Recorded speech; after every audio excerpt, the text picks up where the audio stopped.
Hello, and welcome once again to another episode of GM Tips for Rise of the Runelords. I am Jason, your lovely game master, and these are these are the continuation of the slides that were here last week. Starting here, we have our usual image of Karzug fighting Valeros and Sione. Is that correct? I think so. Alright, I'm just going to put the town music, and yeah, sure. Why don't we get started? Let's get slided. I apologize if anyone thinks that I'm like a public speaker or anything like that. I'm just a guy. I'm actually really bad at public speaking, so if you're expecting very, very nicely managed slide, I guess you're at the fifth one of these, so whatever. Alright, let me just get going. Alright. Book 5 of Rise of the Runelords, The Sins of Our Saviors. I always add "the" at the front, but I think it's just Sins of Our Saviors. But in any case, so this book is interesting.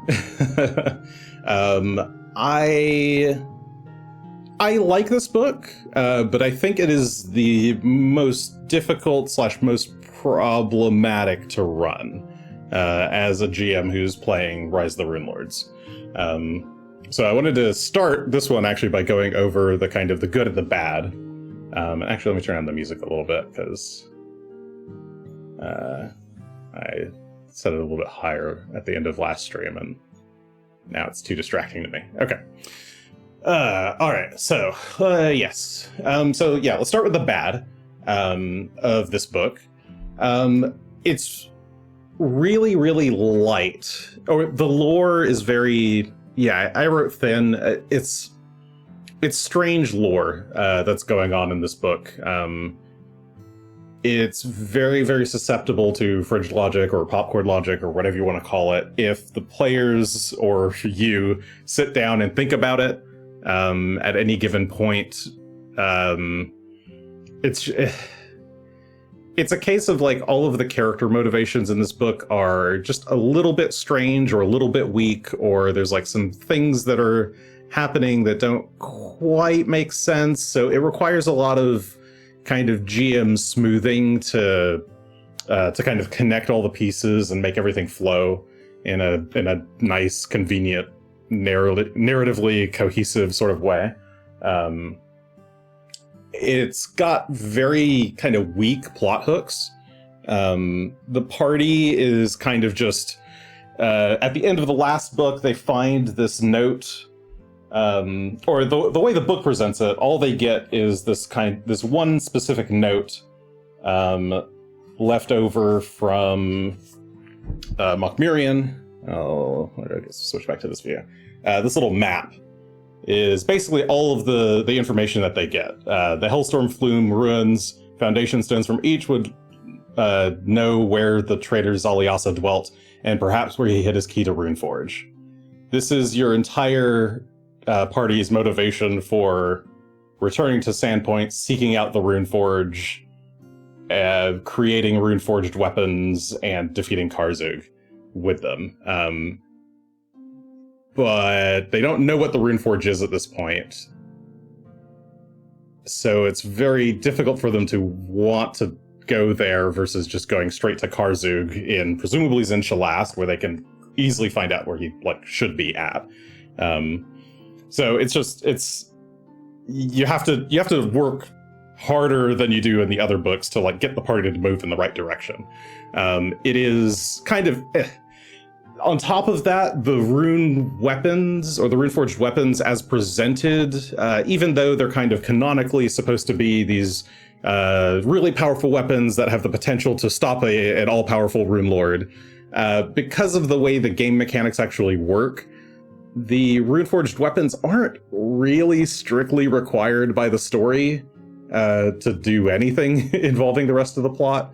So if you just kind of run it as is and don't attach extra motivations, then it's really easy for the players to kind of, even once they know what the Runeforge is, just go, why do we want to go there? And why don't we just skip it and go straight to the boss? So again, you just have to really, really work as a GM to like try to put all the pieces in front of the players and make it more enticing to go there. This book is also a really hard shift to dungeon crawling.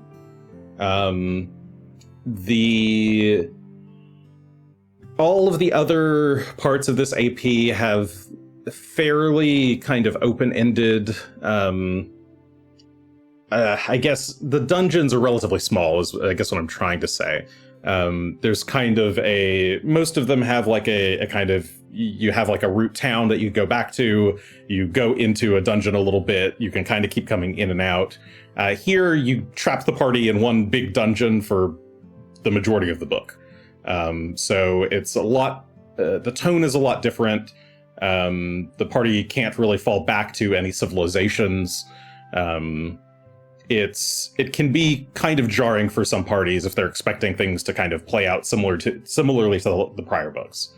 So related to that, the players can get really antsy about being stuck in the Runeforge, which is the big sort of mega dungeon for this book.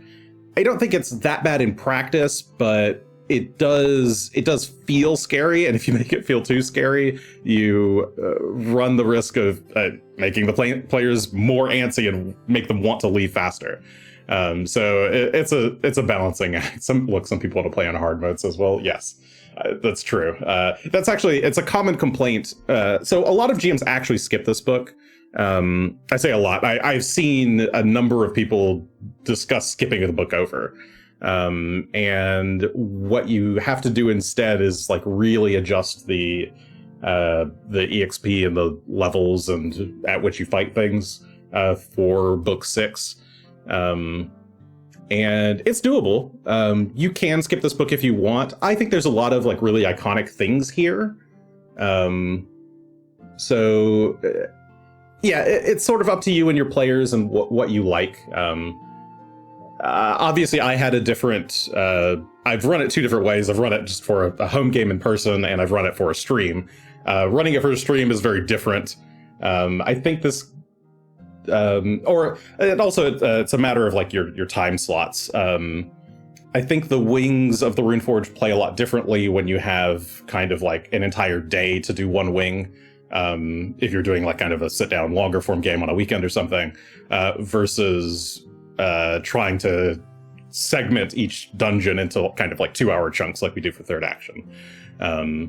So it's really up to you. Char says, I legit did not want to leave, so I felt bad for not being antsy. Yeah. I know. Char was the one who most wanted to stay. But I also didn't want to like get the party, or like, I didn't want to trap the party there for too long, so... then I ended up trapping them in Zinshalast instead. So what do you do? The other things about this book, there's a lot of upfront GM prep required because there's a lot of content here that's doable in literally any order. If you're not ready and if you're not guiding the player really strongly, it's really easy for the party to just kind of just do things in random orders. It means you've got to have every wing of the Runeforged prep the moment they get there. It's a lot of stuff to do. I can talk about how you can mitigate that a little bit, but it's a thing. There's also a lot of potential for wasted prep, given that a vast majority of the Runeforge isn't like plot critical or like mission critical that the players go through them. Chances are you're going to prep 1 or 2 wings or 3 wings of the Runeforge, and they might just not even get looked at, depending on how curious your players are or how aggressive they are about going there. I'll never know the other wings. We'll talk about them today, Shar, so you guys can hear about what wings you missed. The other thing that is sort of a bad, depending on your outlook, is that it requires a lot of homebrew. I think, especially if you're doing this in 2e, but I think if I were to run this again in first edition, I would also do some homebrew, especially for the Runeforged Weapons, to just make them kind of a bigger part of the game. You're gonna need to... There's some mechanics here that just don't exist in second edition that you would like to like have present for your players. And in first edition, it's nice to, I think, clean up a little bit of the mechanics that are already there. So that's sort of the kind of overview of, I think, why people generally don't like this book. The good, I think, this is for a 6-part AP, this is like the first real time that your party actually gets to kind of engaged with Thessalonians, and like Runelord lore in a very direct way. They're going to a place that is sort of untouched by time, and have a chance to like really interact with it in a deep way. You get to interact with all of the kind of the spell school stuff going on between the different Thessalonian schools of thought. You get to meet a representative of each of the sins except for envy. It's I think it's really interesting and fun. Finally, a part of the book, a part of this AP that has literally 0 infiltration and assault planning. As much as I love, again, I've said in the other videos, I'm a logistics guy at heart. I love doing stupid planning for logistics and stuff, but I think it's nice to also have a break from that sometimes. There's no fortress to assault. There's no battle plans that need to be drawn up to get anywhere. Nothing to sneak into. It's just good old-fashioned dungeon crawling. And so it's kind of nice to have that break here in the adventure to just let the party do stuff in a sort of normal, traditional adventuring way.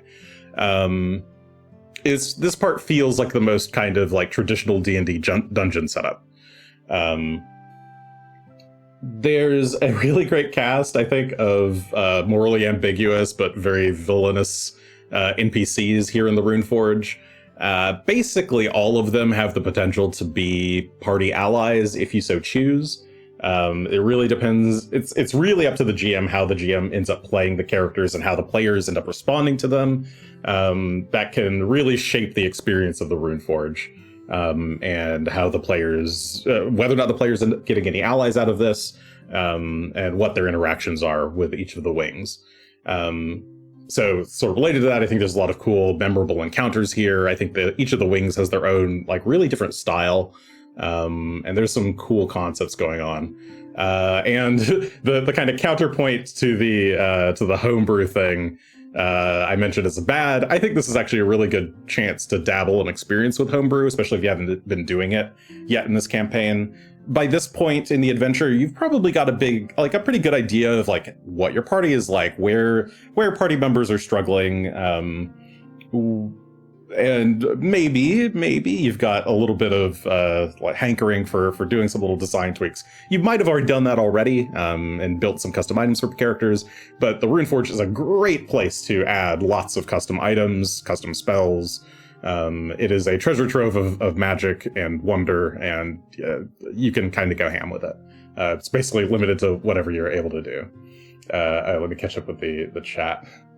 Must stay secret forever to punish us for our departure. No, I gotta share it with you. It's your reward for completing the adventure. What's her name in the Lust Wing? Seemed very recruitable. Yes, Delvaheen I think is very recruitable.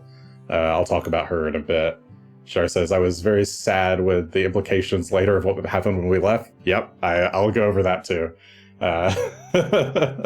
Because I liked a few of the characters, the few characters we met in there. Yep. That was your punishment for leaving early. All right, so let's talk about the antagonists like I do at the start of every one of these.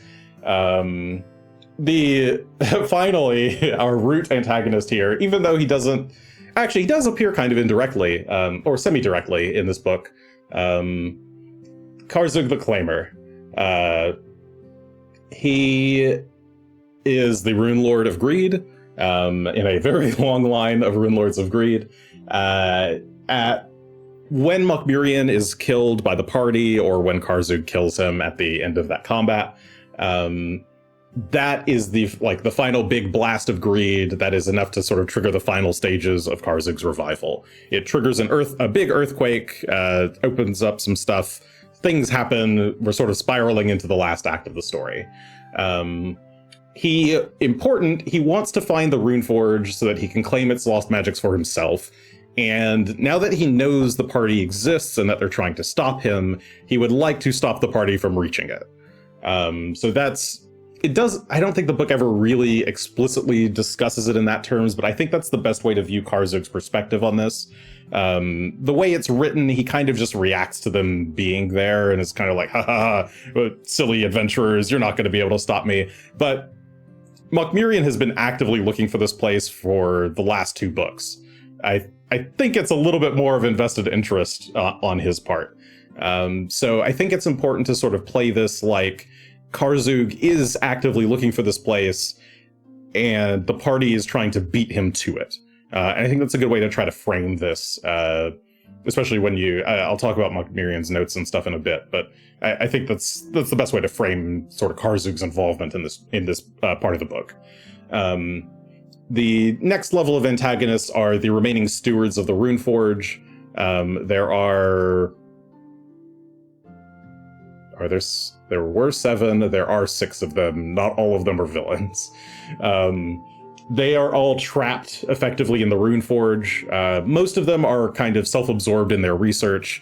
They're only just now aware that the Runelords are returning. There's a bit in Vraxaris's notes where he reveals that or actually it might be in random background lore text that only the GM reads, but there's supposed to be, they get some sense that one of the Runelords' rune wells is activated, and all of the different wings think it's their Runelord. And so they're all a little bit excited about what this means. Actually, I don't know if they all think it's their own Runelord. I believe Envy believes it's their Runelord, so they start to act first. They cause some shenanigans. They get the shit kicked out of them, basically. And now the Envy wing is destroyed, and that's why there's no Envy people. The rest of them are still in the process of like figuring out what to do next. Only the Pride wing has actually figured out that it is Karzug who has returned and actively wants to stop Karzug from returning. Which is a little bit ironic because he's also dead. I guess there are 5 stewards. Vraxaris is not actually alive by the time the party arrives. His last clone has just died. But yeah, so for the most part, the stewards are all kind of siloed into their own wings of the Runeforge. They've been at a kind of long-standing sort of peace with each other, and it's only this kind of recent awakening that has sparked any kind of interaction between them. Things aren't really yet coming like to a head, but I think as a result of the party's involvement here, things at the Runeforge are going to change. And as a result, the Runeforge will never be the same. And then sort of we get to the initial antagonist of this adventure, which is Zaliasa, aka the Scribbler. He is a former agent of Elasnist, who is the Runelord of Wrath, who then was bought out by Karzug, the Runelord of Greed. But he also had a third master, which is Lamashtu, his god, that he revered. And eventually was trying to kind of like recede from his life as a double agent and wanted to escape the Runelords by going to the Runeforge, which he knew they didn't have access to. The Runeforge was supposed to be this kind of neutral ground that all of the Runelords allowed their people to go to, or like specific apprentices and things to go to learn magical secrets, but in return, anyone who goes to the Runeforge is supposed to be locked at the Runeforge forever. I think is kind of how the story goes. So they agree to go research forever. In return, they will not be bothered by anyone, and the Runelords all agree to leave them out of any issues. They can relay their magical findings back to the real world through the big rune well at the center of the Runeforge, but otherwise they're supposed to basically be trapped there. So Zaliasa thought he could maybe escape to there. At this point in the story, I believe he has he died not too long after after the Earthfall. He basically gets trapped underneath what will eventually become Sandpoint. He dies, and then his soul is reawakened by basically by the Rune Well of Wrath flaring up down there at the same time that Nualia was in book 1. Nualia was affected by the Rune Well of Wrath. That's why she's incredibly angry. And that happened because of a chain reaction of that. I believe that was when Mokmurian initially awoke Karzug. That triggered a chain reaction of all the rune wells around the world reactivating a little bit. So that's kind of the chain of events that have happened here. So his soul gets reawakened by the Rune Well of Wrath reactivating, and then Lamashu sees this and, for some reason, decides to resurrect his body and make him into a kind of pseudo-avatar. She plans to do something with him, unclear exactly what, but he's just kind of there. So yeah, that's the kind of long story of what's going on. The party is basically not going to find out about Zalias's backstory in a lot of detail. But it's there if you want to read it.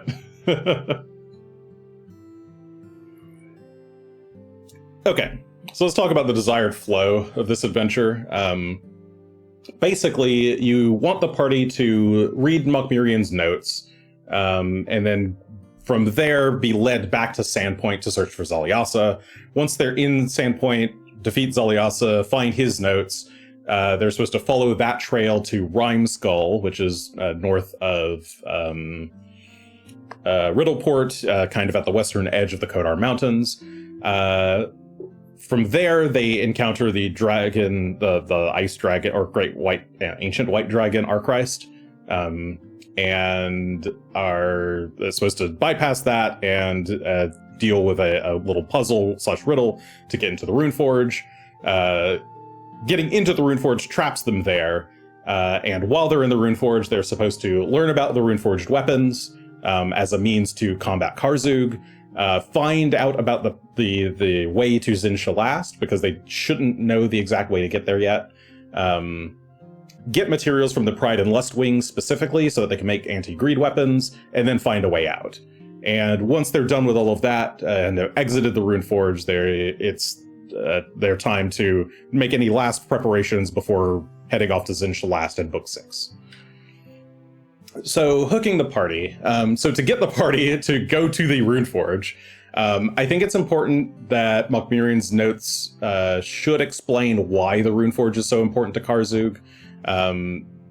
This information, the way the book words it, they kind of give you the notes and they expect you to use the library under Jorgenfist to research the Runeforge and learn more about it.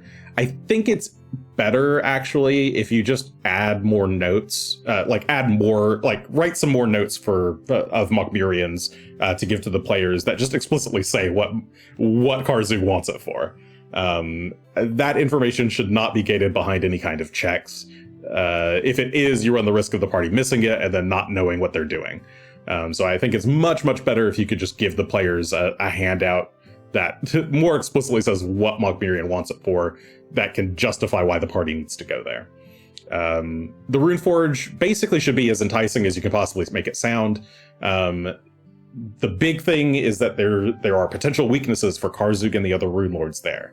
That there are major magical breakthroughs that took place there.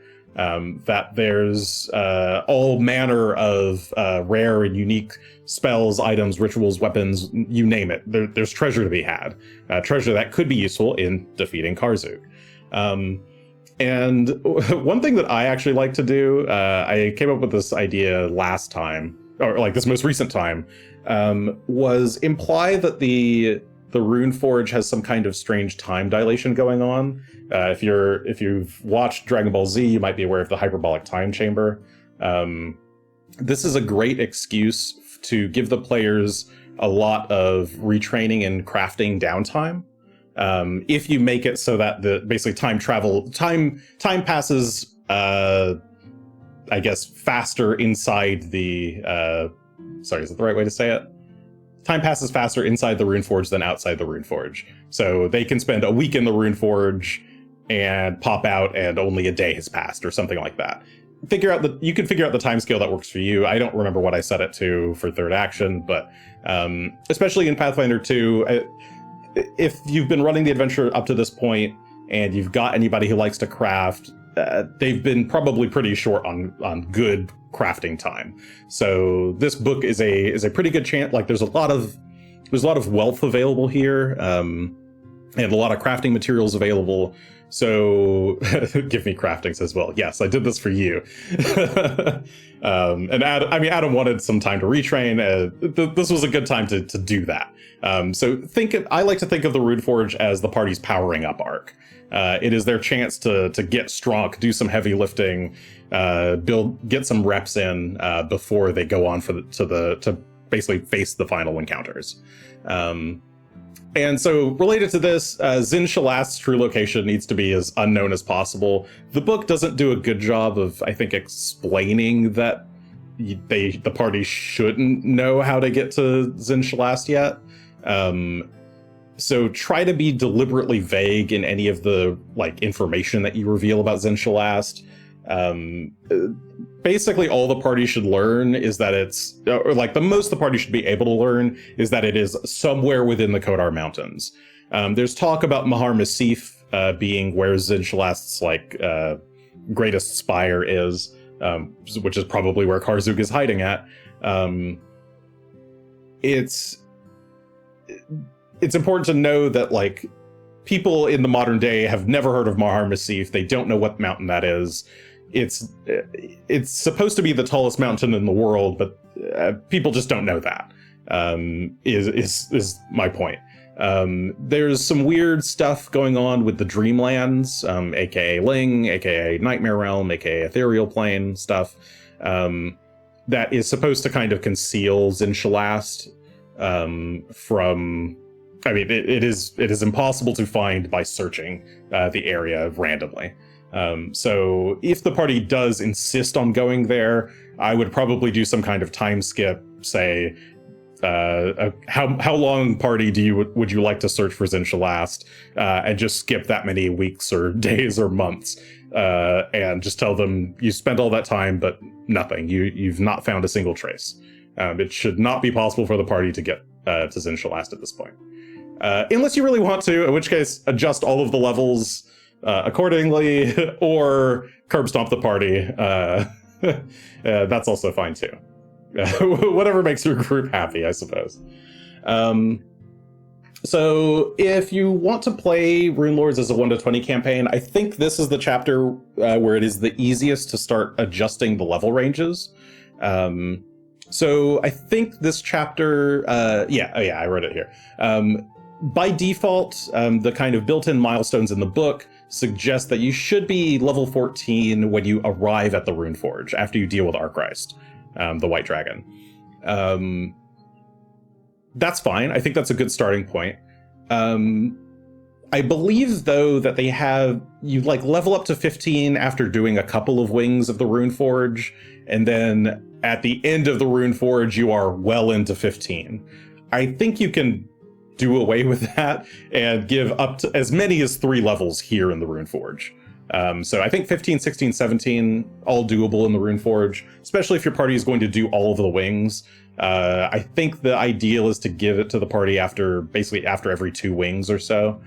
So 7 wings, they should get 6 levels. I would treat Envy and Lust as basically kind of sort of half or third wings or something. They're kind of non-wings, I guess. Sorry, I didn't math that right, did I? Sorry, 7 wings, 2, 4, 6, 7. Oh, I see, yes.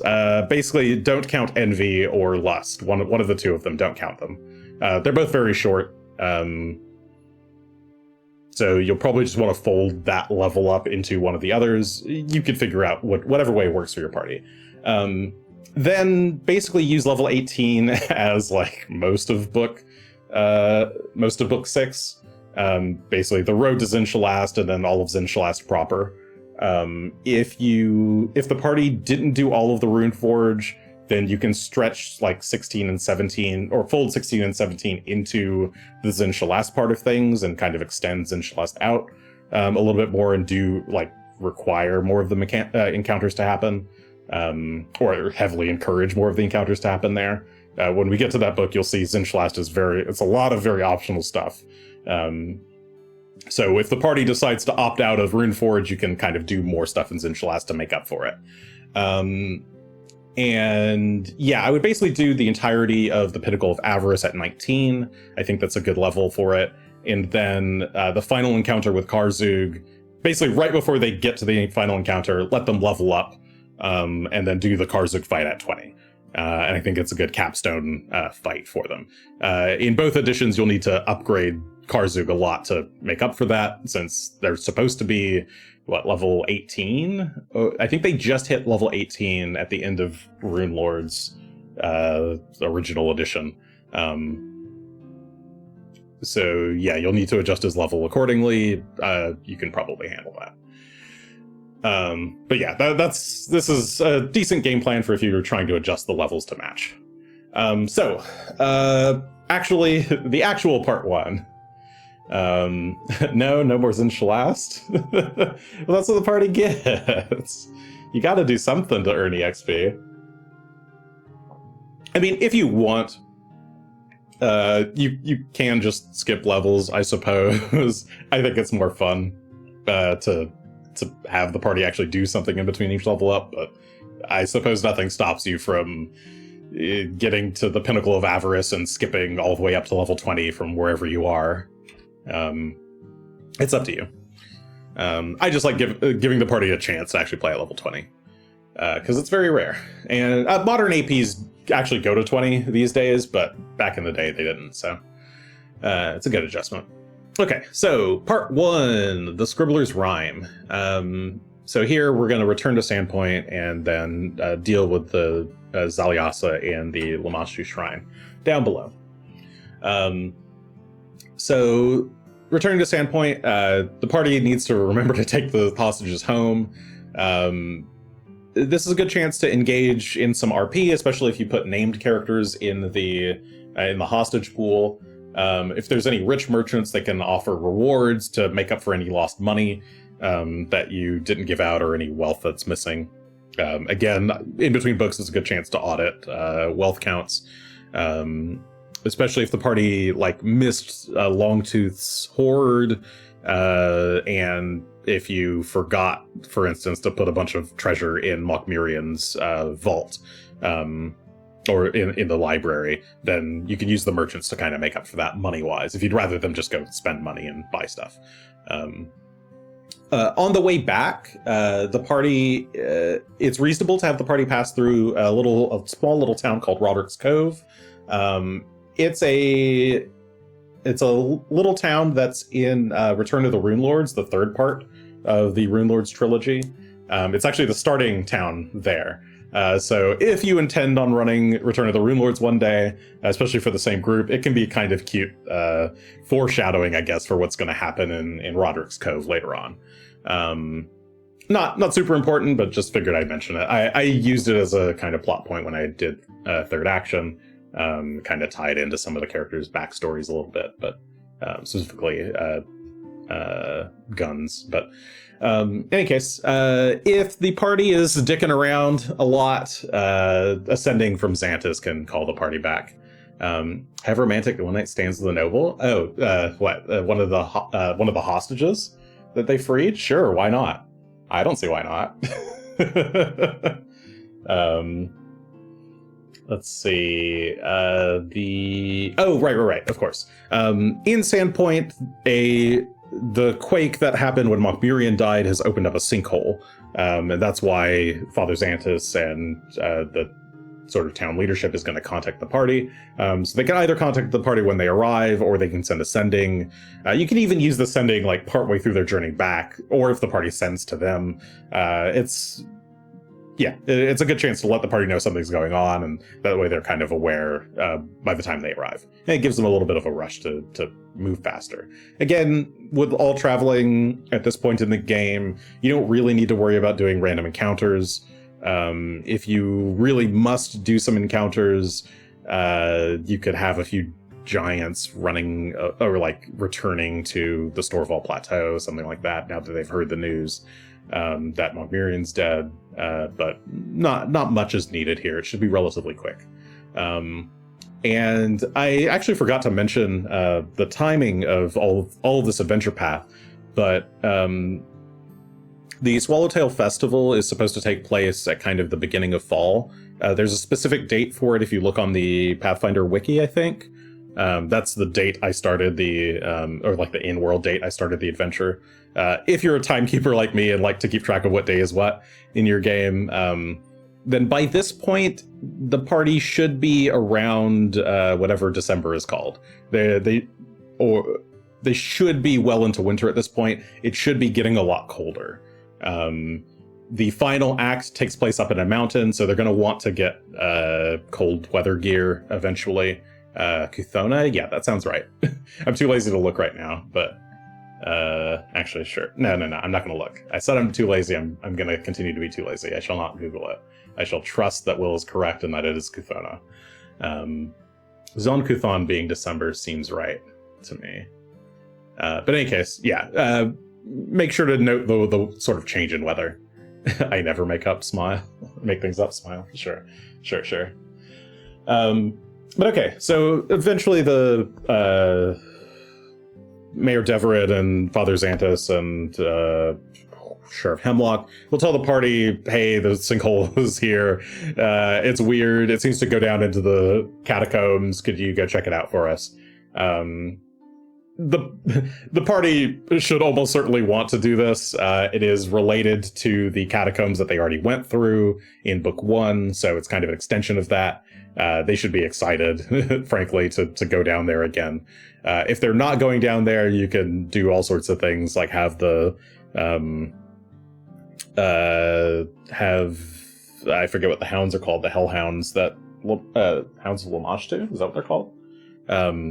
You can have the Hounds of Lamashtu start making sounds and attacking people if need be, but the party should really want to go down there as soon as possible.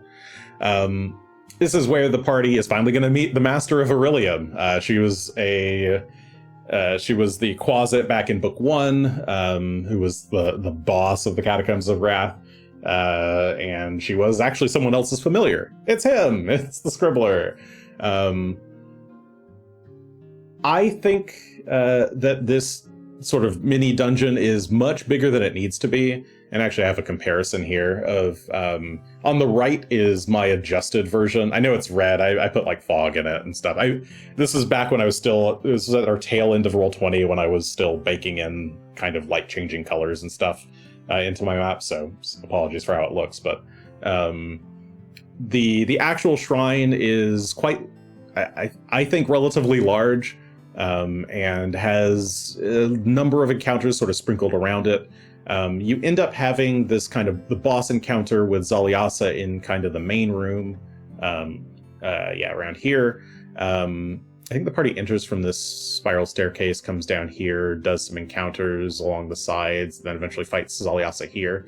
And then there's kind of a bunch more to it that the party can sort of explore, but there's not a lot going on in here. So what I like to do is actually just sort of simplify it into just the main chamber and turn it into kind of a single encounter with a couple of waves to it. Because otherwise these encounters aren't terribly exciting on their own. There's not a lot of stuff to find in this dungeon except for the various passages to the Runeforge access riddle. But scattering all of the passages throughout the entire dungeon is just you're just begging for them to miss one or multiple of the passages. It's better if you just put all the passages in the kind of center room. So this is a case where I think it's probably best if you just kind of simplify it. It's up to you though. If you want to run it as is, feel free. this is just kind of what I have found is more interesting. So what I do in this encounter, I think, if my memory is correct, I usually have the hounds attack the players basically as soon as they come down, and then have the demons spawn in, and then have Zaliasa actually engage the party. Note that that Zaliasa does not know Common. He is speaking in Thessalonian. By this point, hopefully at least one party member has learned Thessalonian. If not, I suppose if you must, you can have Zaliasa know and or cast something like tongues or whatever other language spells exist. But it's just a thing to note. I think the book has him kind of taunting the players and asking questions of them. Just remember that he can't speak their language, basically. And it's a nice reward for whoever does know. It's good to just kind of have him be really creepy throughout this whole thing. He should be invisible for basically all of the encounters, but he can be asking questions and taunting the players the whole time, no matter which way you run this. It's a good chance to make him weird and creepy. This is also kind of the last big spot that Lamashtu plays a part in the adventure. The players could be forgiven at the start of the campaign for thinking that somehow all of this Runelord stuff was Lamashtu's doing in some way, that she was perhaps behind all this, but she's sort of just kind of on the side, taking advantage of the situation. If Zaliasa is here, I like to consider what Zaliasa's actual pitch is for being a supporter of Lamashtu. I like to think of it as her wanting to. I feel like she has a protecting the monstrous and the oppressed kind of angle to her theology. But yeah, I think if you want to have a little bit more depth, you might want to figure out ways to make her sound a little less psychotic, basically. She doesn't necessarily need to be complex, but I like to think about it a little bit more than that. Imagine a gentle voice translator failing to convey his threats of the party. Yes. I think this has happened before in my prior group. But yeah, I already said the thing about simplifying this. Max. I should probably have corrected that typo. Simplifying this down to one room makes all the stanzas of his poem easier to find. At the very least, you should just make them easy to find, regardless of how you set it up. If the party has difficulty solving this puzzle, you can give them checks as is, but you can also just remind them that Broderick Quink exists. He can fill in the blanks or just answer the puzzle for them if they're having trouble. And it can provide additional details about what the stanzas might mean. But I think the party should have a decent shot at getting the stanzas in order, at least. But your mileage may vary. Different parties some parties just don't like puzzles, so it'll depend. And then the other random thing to note is the Revelation Quill. I think this is a really cool artifact item. Using it, you get to write a question, and it gets answered by the spirit of the Peacock God, who in later adventures is revealed to be Xander Ghoul, the Runelord of Pride. You can use those hints however you want. I think Xander Ghoul is a fun character. He's evil, I guess. But in this instance, he is on the party's side because he knows they're trying to stop Karzug. Or it's unclear exactly how much he is speaking through the Revelation Quill, because he's still not really supposed to be awoken yet, but I like to imagine the quill is connecting to his consciousness, even if it's not present. And yeah, it's a really fun tool for interaction. Think of all the questions as if they're passing through Xander Ghoul's mind, and I think it can be quite interesting to interact with the party. And there's both modes of it are fun to use. I think there's the simple augury mode where it'll answer like simple yes nos, and then the 20 or 10 questions mode that you can use once a week. Both are very, very useful tools for a party. I actually moved the Revelation Quill to just be on his person.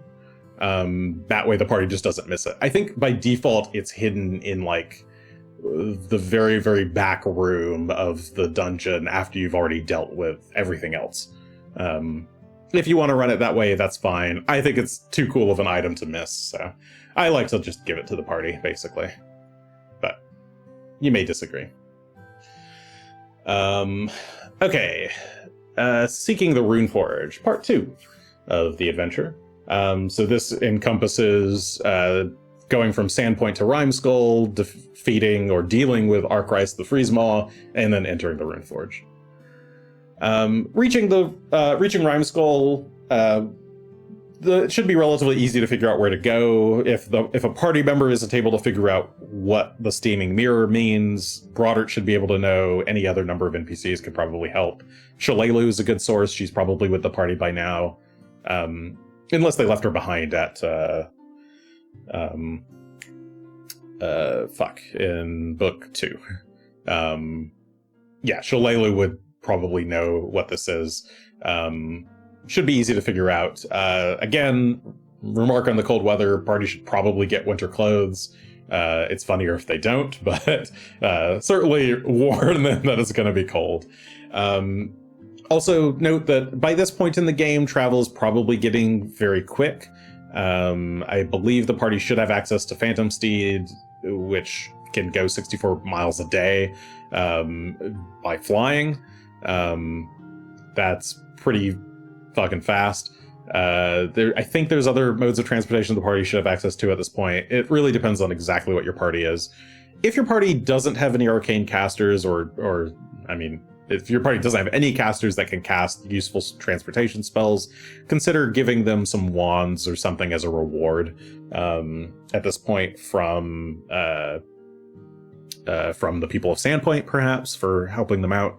I think it's a good opportunity because there's going to be a lot of travel in this book and the next to places that the actual act of traveling there isn't the fun or interesting part. And you've already done a lot of travel at that point, so it can just speed everything up for you. Riddleport is on the way to Rimeskull, and I think it's a good stopping point for your party, even if it's just a quick shopping point. If you've got any good rogue PCs, it's a very rogue-heavy city, so there's a lot of good chances for Thieves Guild interactions there, if you've got any kind of background stuff. The actual thing of interest is the Cipher Gate. There's a big arch. I should have put the art of it here. But there's a big arch in the bay right outside of Riddleport. That's its defining Thessalonian monument. That's semi-important because it's actually a big time portal that Karzug is going to send his army through at the end of the adventure if the party doesn't stop him. So it's cool for the party to see that up front, or like in person, and you can remark on it and everything. And then later on, when they talk to some spiders, it'll get revealed to them that that's what it's going to be used for. So it's I don't know, it's just kind of a cool moment. I like connecting things like this across the APs. It's foreshadowing. And then the party takes a side quest to help Baba Yaga, and suddenly ends up in another AP. Yeah. Yeah. If you want to switch APs, you could do that here, but spoilers for Reign of Winter starts around here. Does it actually start in Riddleport? There's also another AP that starts here. There's 2 different APs that happen in Riddleport, I believe. But in any case, there's a lot of space to fill here in this travel with whatever party-specific content you want. I think it's a good spot to kind of resolve some character arcs, or as the party is transitioning into the sort of final phase of being heroes. This is probably also the last good spot to resolve any kind of big character moments before we reveal their sins, if you've been tracking sins. Also, on the way, it's good to start, if the party asks anybody about the region, it's good to start bringing up Shawanti rumors of the dragon, so the party knows that there's a dragon. Especially if you've got prepared casters, it's always nice to let prepared casters know sort of what might be coming up, so that they can prepare.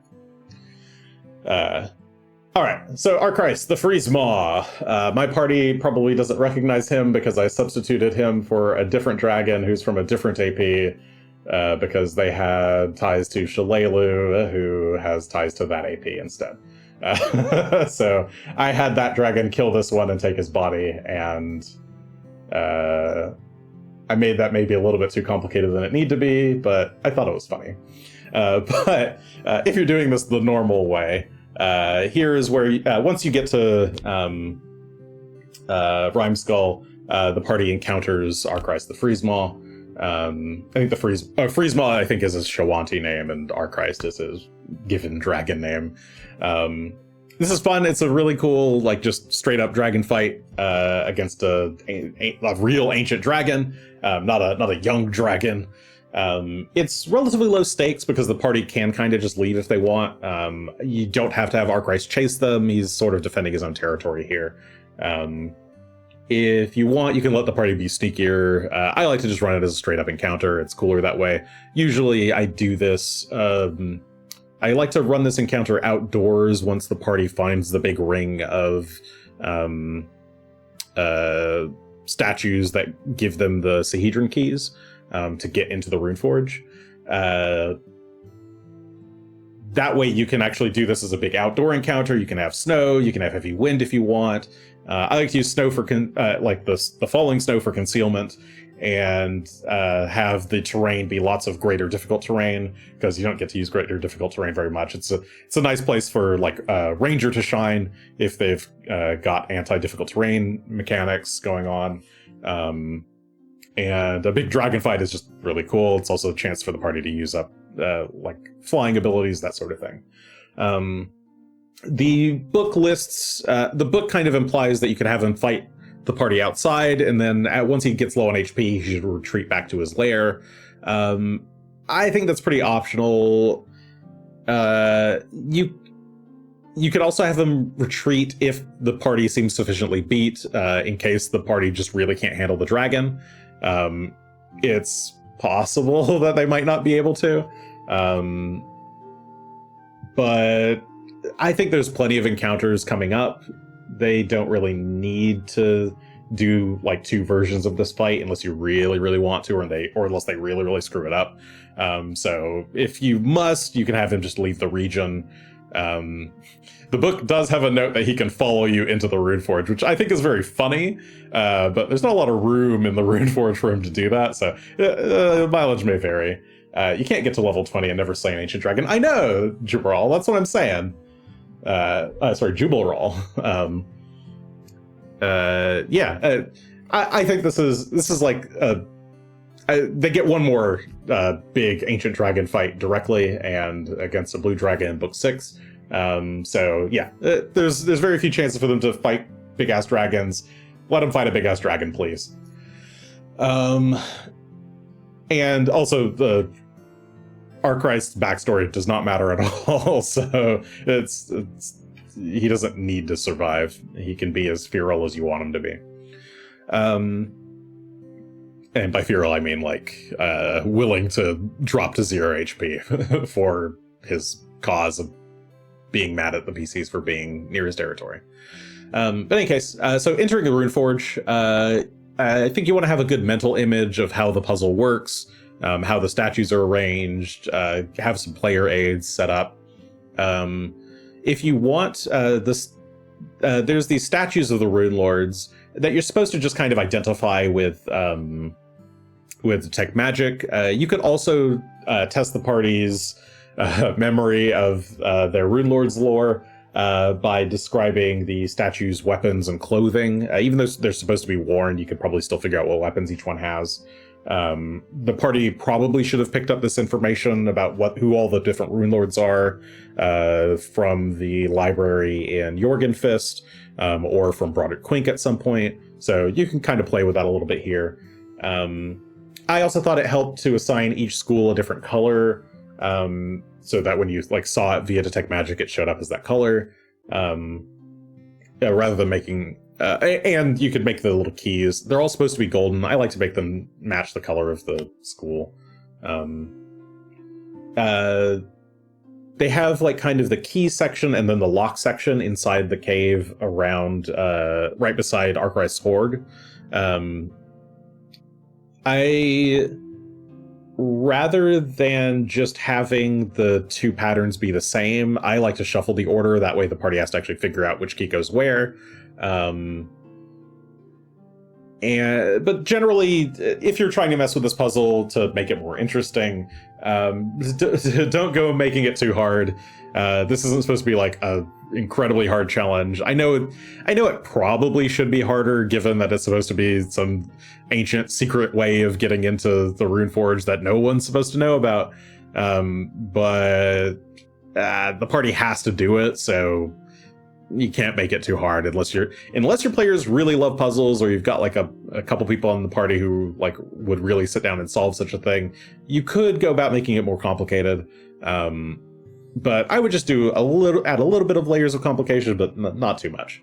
Not so much that you frustrate them. Otherwise, make sure that the Arkwright's Hoard is right there by the entrance. Make sure you put some useful items. I like to put potions and consumables in there, so that the party has some extra assets going in to the Runeforge. That way they're to kind of compensate them for not being able to basically leave once they go in, because they're going to be trapped. Smile. The ranger that took dragons as a favorite enemy at level 1 finally gets to shine. Yes. Yeah, especially if you're playing first edition. I didn't really talk about favorite enemies in this campaign, but if your favorite enemy should probably be giants. I think they probably recommend that in the first edition player's guide for it, but that's probably the one that's going to get you the most mileage. If you've done dragons up to this point, you fought maybe 2, I think. All right, sorry, let me grab a sip of water, and then I will get to, parts 3 through 10, the Runeforge.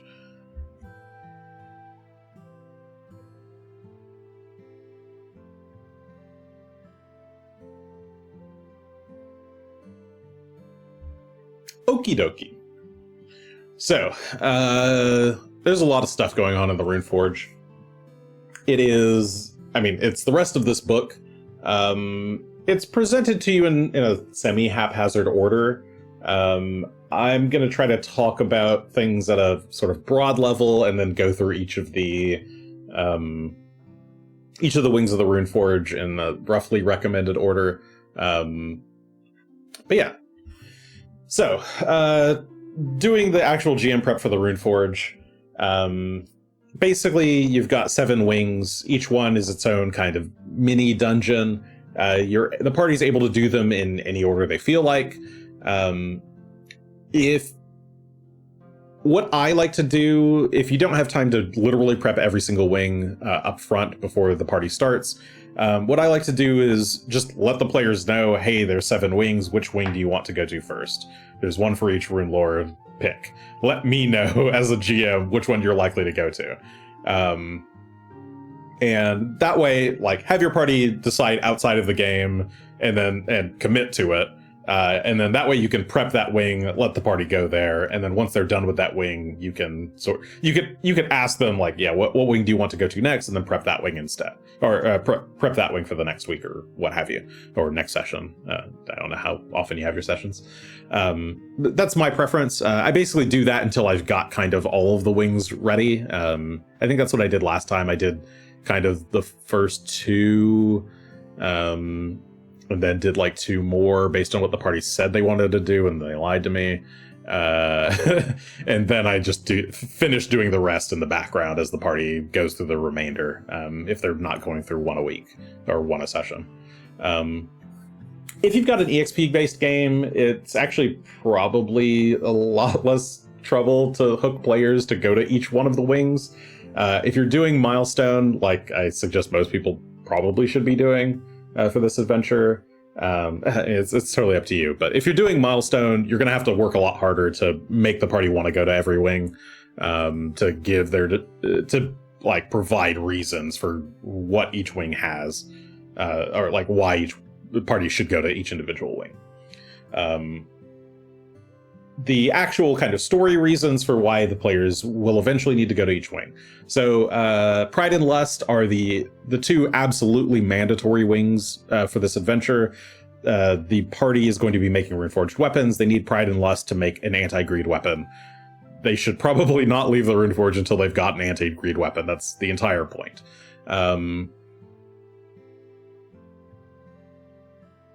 After that, they need to get to either Wrath, which has a teleporter out, or Gluttony, which has a Wand of Plane Shift and a Tuning Fork for... I think as a tuning fork for the material plane and for this plane. The party is unlikely to know plane shift at this point through other means. I like to troll the players and give them plane shift early, but don't give them a tuning fork back to the material plane and make them see if they'll do it. They didn't do it. They didn't get one. But though I guess you could argue maybe that you don't need a plane shift tuning fork for the material plane, but I usually require it. Because I think it's funnier.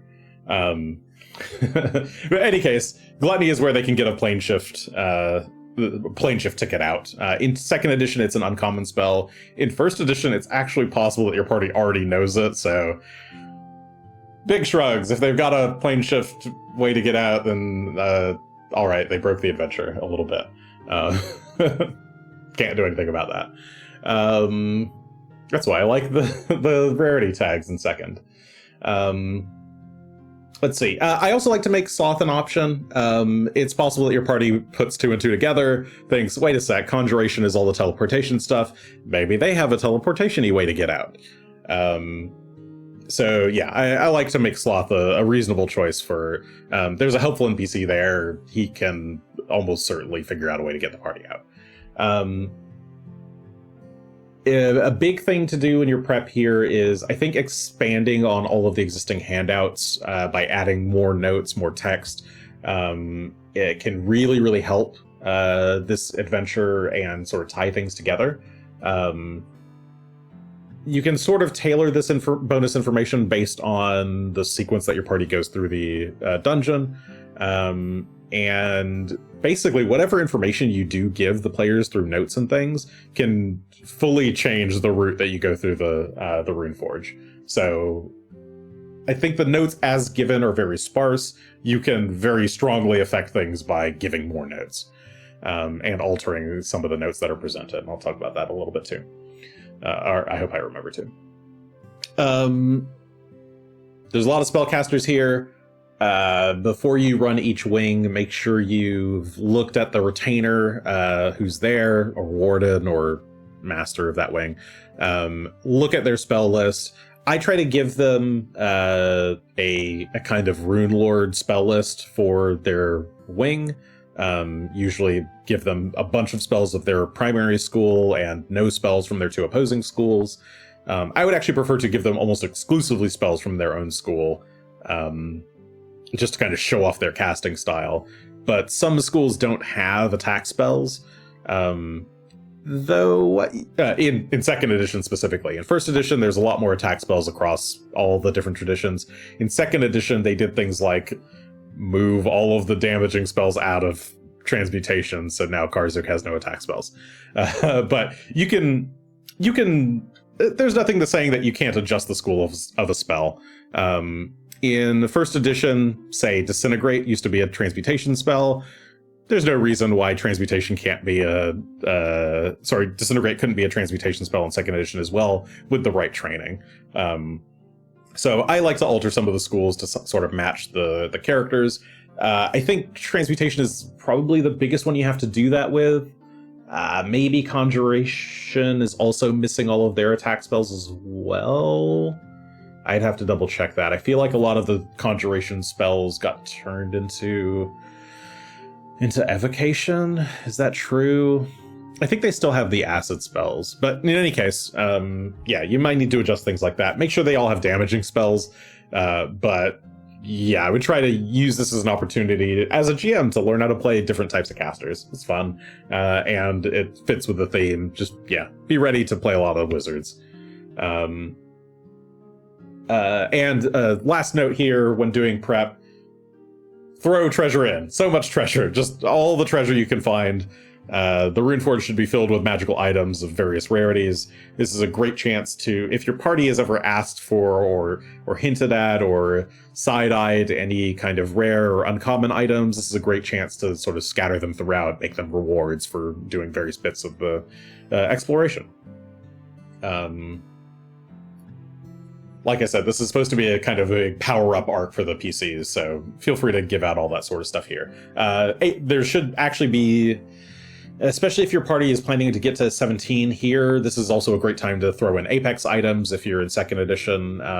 If you're in 1st edition, I don't remember what the Apex items are called in 1st edition, or if they have a name, but like Headband of Alluring Wisdom and all those, Alluring Charisma?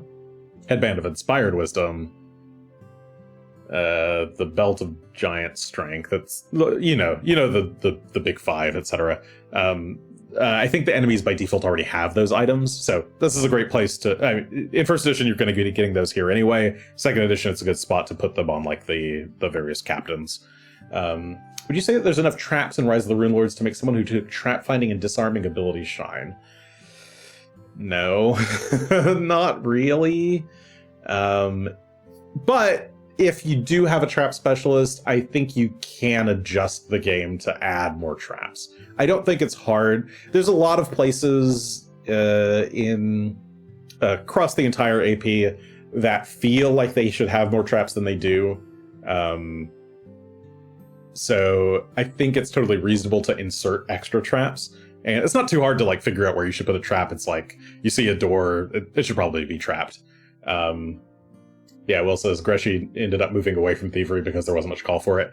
Yeah, and once I saw Greshy moved away from it, I kind of leaned away from even including the traps that were already present. So it depends on how you want to run it.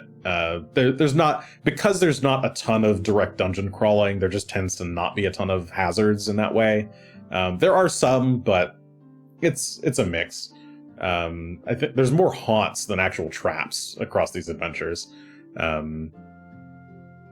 But yeah, I hope that answers the question. Yeah, I actually kind of lean away from the hazards a little bit overall. But so yeah, let's talk about the recommended route. So this is what I think is the ideal route if you're trying to get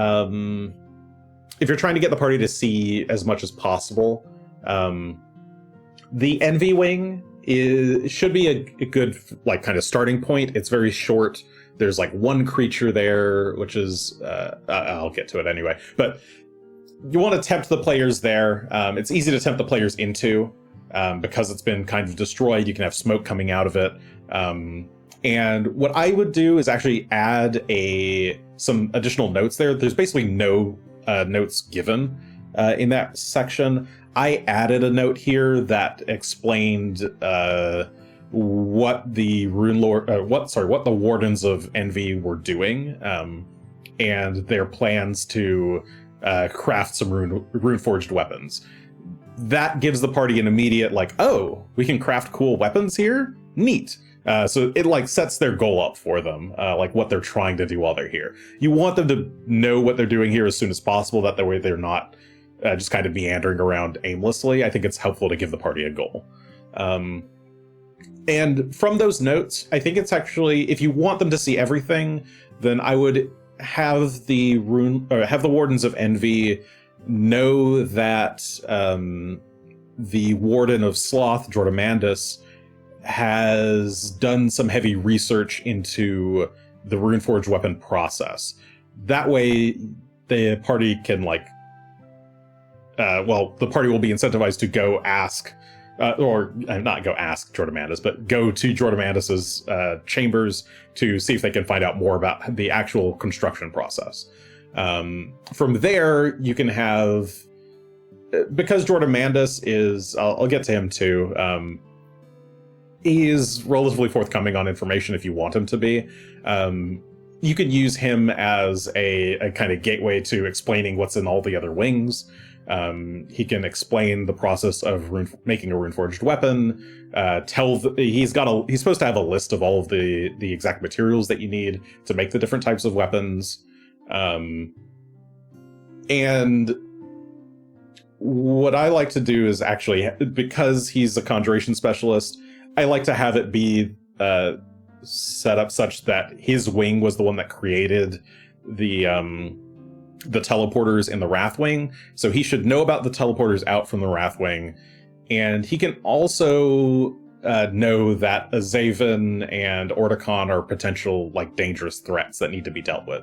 That way the party now has kind of an array of what's going on in the other wings and what they should they need to go to Pride and Lust to gather weapons, and they might want to go to Gluttony and Reed to take out two very potential dangerous foes.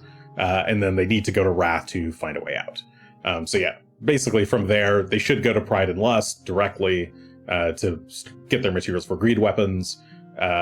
Gluttony and Greed you can kind of leave as optional, and then have them return as potential threats later if the party skips them. And then Wrath is sort of the final path you go to get to the exit. That's a path to do everything. If you just want to do kind of a minimal path, then Pride and Lust and then Wrath is your best choice. You can still use Envy as the kind of introduction. Tempt them into Envy because it's small, lead them to Pride and Lust, and then have them go straight from Pride and Lust to Wrath. If you're just trying to streamline and just beeline. I was so sad that Envy was so devastated. Yeah, it was their own fault though.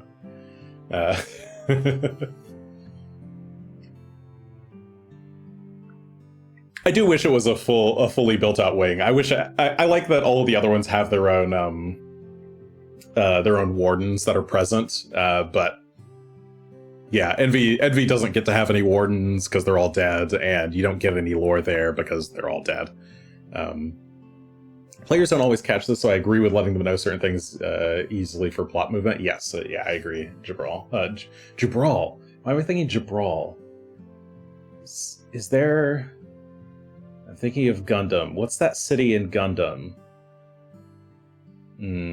It's the place...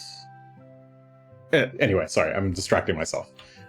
There's a city in Gundam that has a name that starts with a J that I think of every time I sing. Oh, I'm also thinking of Rambaral, who's a villain, sort of, in the original Gundam series. So I'm just thinking... I've got a lot of Gundam on my mind today. Sorry, I've been reading Gundam lore. Alright, so... Dealing with sin. I talked about this a lot in the information in the very first book. You can assign these, you can assign sins to each of the party members either based on feeling or skip it or take notes. It's sort of up to you.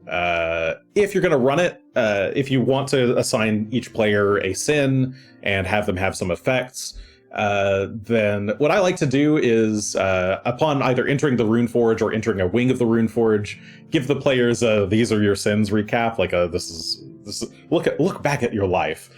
These are the decisions that led you here. I think the players love these. I think they're very fun to write. I think it's fun to psychoanalyze the characters and what they've done in the adventure. It's hard to assign specific things to specific characters sometimes, but the easiest one to assign is Sloth, I think, because every group has that one player that's always wanting to rest. So it's really easy to point at them and say Sloth. The other ones are much harder to do. But it's still fun. If you like thinking about characters, it's fun to write. Some of us only get spells back when we sleep. Yeah, so... it's still slothful. So there's supposed to be this kind of buff debuff thing going on when you go into a opposing wing or a correct wing for your particular sin. I like to make these a stronger modifier. I feel like they're really mild in first edition. I forgot to write down exactly what they were. In second edition, I think I just made it a flat +2, -2 untyped bonus penalty to everything, checks, saves, etc. If you wanted, you could instead go for a misfortune effect, like so roll twice, take the better, roll twice, take the worse. If you do anything more complex than that, it's likely that you're going to forget while you're doing this part of the adventure. If you're playing in Foundry or Roll20, you can potentially just attach a thing to the character sheet that gives them the +2 or -2 fairly easily. That way it's just worked into all the rolls. But yeah, stuff that if you go too crazy with it, I think you run the risk of just forgetting. But if you go too light with it, then it sort of doesn't matter. So it's up to you. I also like to add role-playing cues a little bit, like when you go into the greed wing and you're one of the two wings opposed to greed, you start to get like a slight headache, you feel disconcerted, upset, or like nauseous. If you go into a wing that you're more associated with, then it should kind of amplify that sinful trait in you. I think players like to use this as a good cue for RPing. It's fun. I think it's amusing. See whether or not your players lean into it. But yeah, and also try not to have too many players with the same sin assignment if you can avoid it. It can be hard. If you've got two characters that are always stealing everybody's stuff, then it's hard to say anything but both of them are greed. But yeah, it's up to you. But yeah, I would try to spread them out a little bit more. That way each wing can kind of have a different character that sort of takes charge there, and has the sort of forefront of the bonuses or penalties. But yeah, it's up to you. So the Runeforged weapons themselves. Yay! The players are making their own legendary weapons. This is really cool. It's very rare that players get to craft basically artifact level things to carry around with them. This is going to be an upgrade that is applied to characters' existing weapons. It's not like you're crafting a new weapon for it. If you wanted to, I suppose you could make a new weapon. But the idea is that every player basically picks their favorite weapon on their person and upgrades it into a Runeforged weapon. Every PC should only get exactly one. I think I missed this the first time I ran it and didn't see. There's a note that you can only be attuned to one of them at a time, I think. But yeah, watch out for that. Basically just put enough juice in the rune pool for exactly as many players you have so that they know that they can only each make one. But yeah, turning your regular weapons into relic weapons is really cool. But note from a treasure perspective that you're basically saying for the rest of the adventure, all weapons are going to be incredibly boring to get as treasure. Most party members are not going to want to switch away from their really cool special weapon to something that's relatively mundane, and if they do, I think you've maybe done something slightly wrong. So from this point on, you're basically just going to be giving, in second edition, you're just going to be giving runes to upgrade weapons. Yeah, it's basically that. So just be aware of that when you're filling out treasure from now on. In both editions, I think it's important to come up with slightly better bonuses for like what these weapons can do. But you can kind of base those on what they originally do in first edition. I think they just could be a little bit more impactful. It depends really on what your party decides to pick. It's helpful if you figure out what your party is and or ask. Like once the party knows about the Runeforged weapon process, you can just state out of character, hey, each of you guys can make one of these. Which one do you want to make? And that you can use that information before they make them to design the weapons yourself. That we sort of know.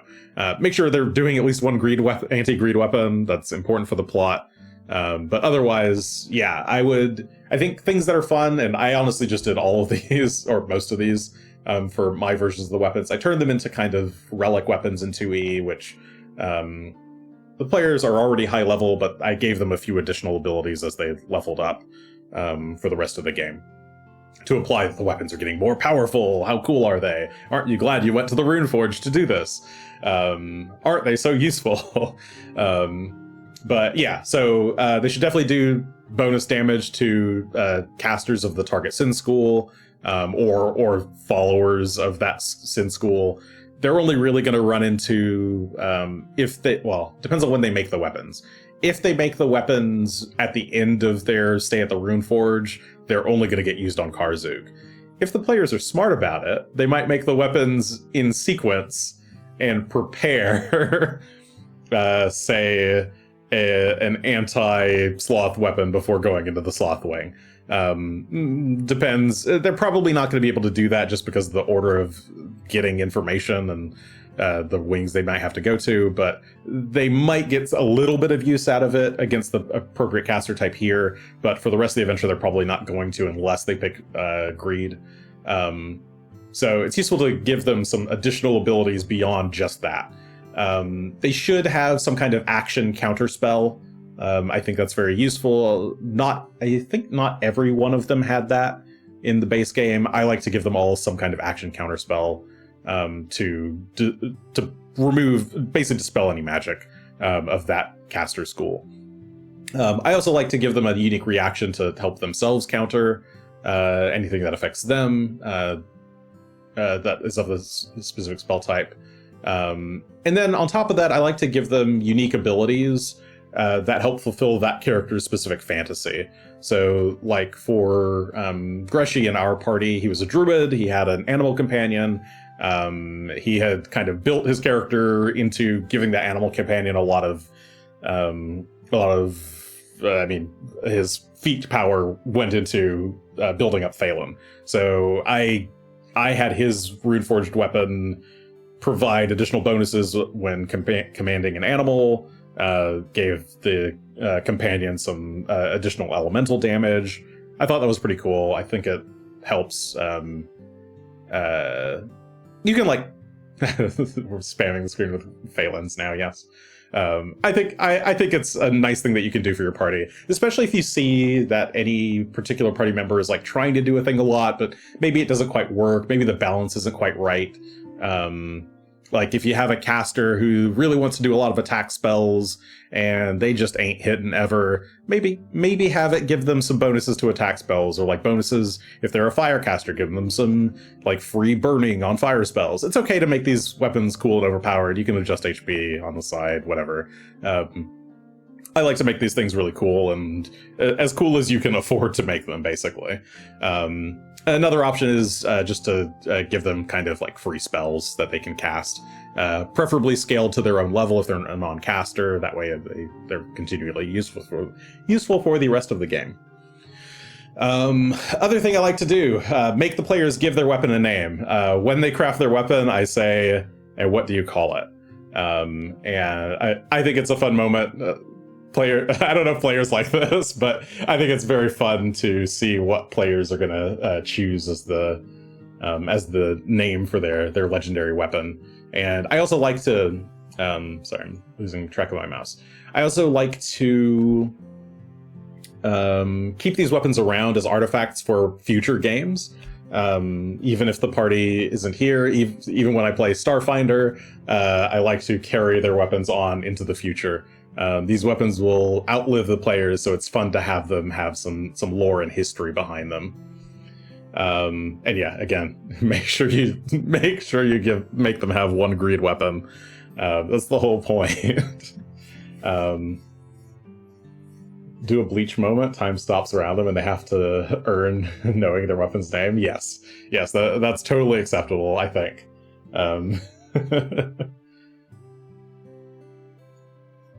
Okay, so the central lobby, the first zone of the Runeforge.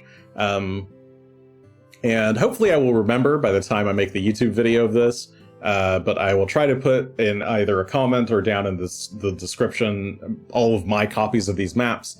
I built these in Dungeon Forge using, I don't remember where I got these assets from, a mixture of assets. I'm sorry if I'm supposed to credit them. Hopefully nobody gets mad at me for that, but I'll just put a Dropbox link with my versions of all the Runeforged wings. I alter them a bit based on my own preferences, but I try to stick sort of close to what's there. But I spent a lot of time making them. I think they're some of my nicest maps, even if the lighting is sort of baked in. I'm no artist. Please don't shoot me.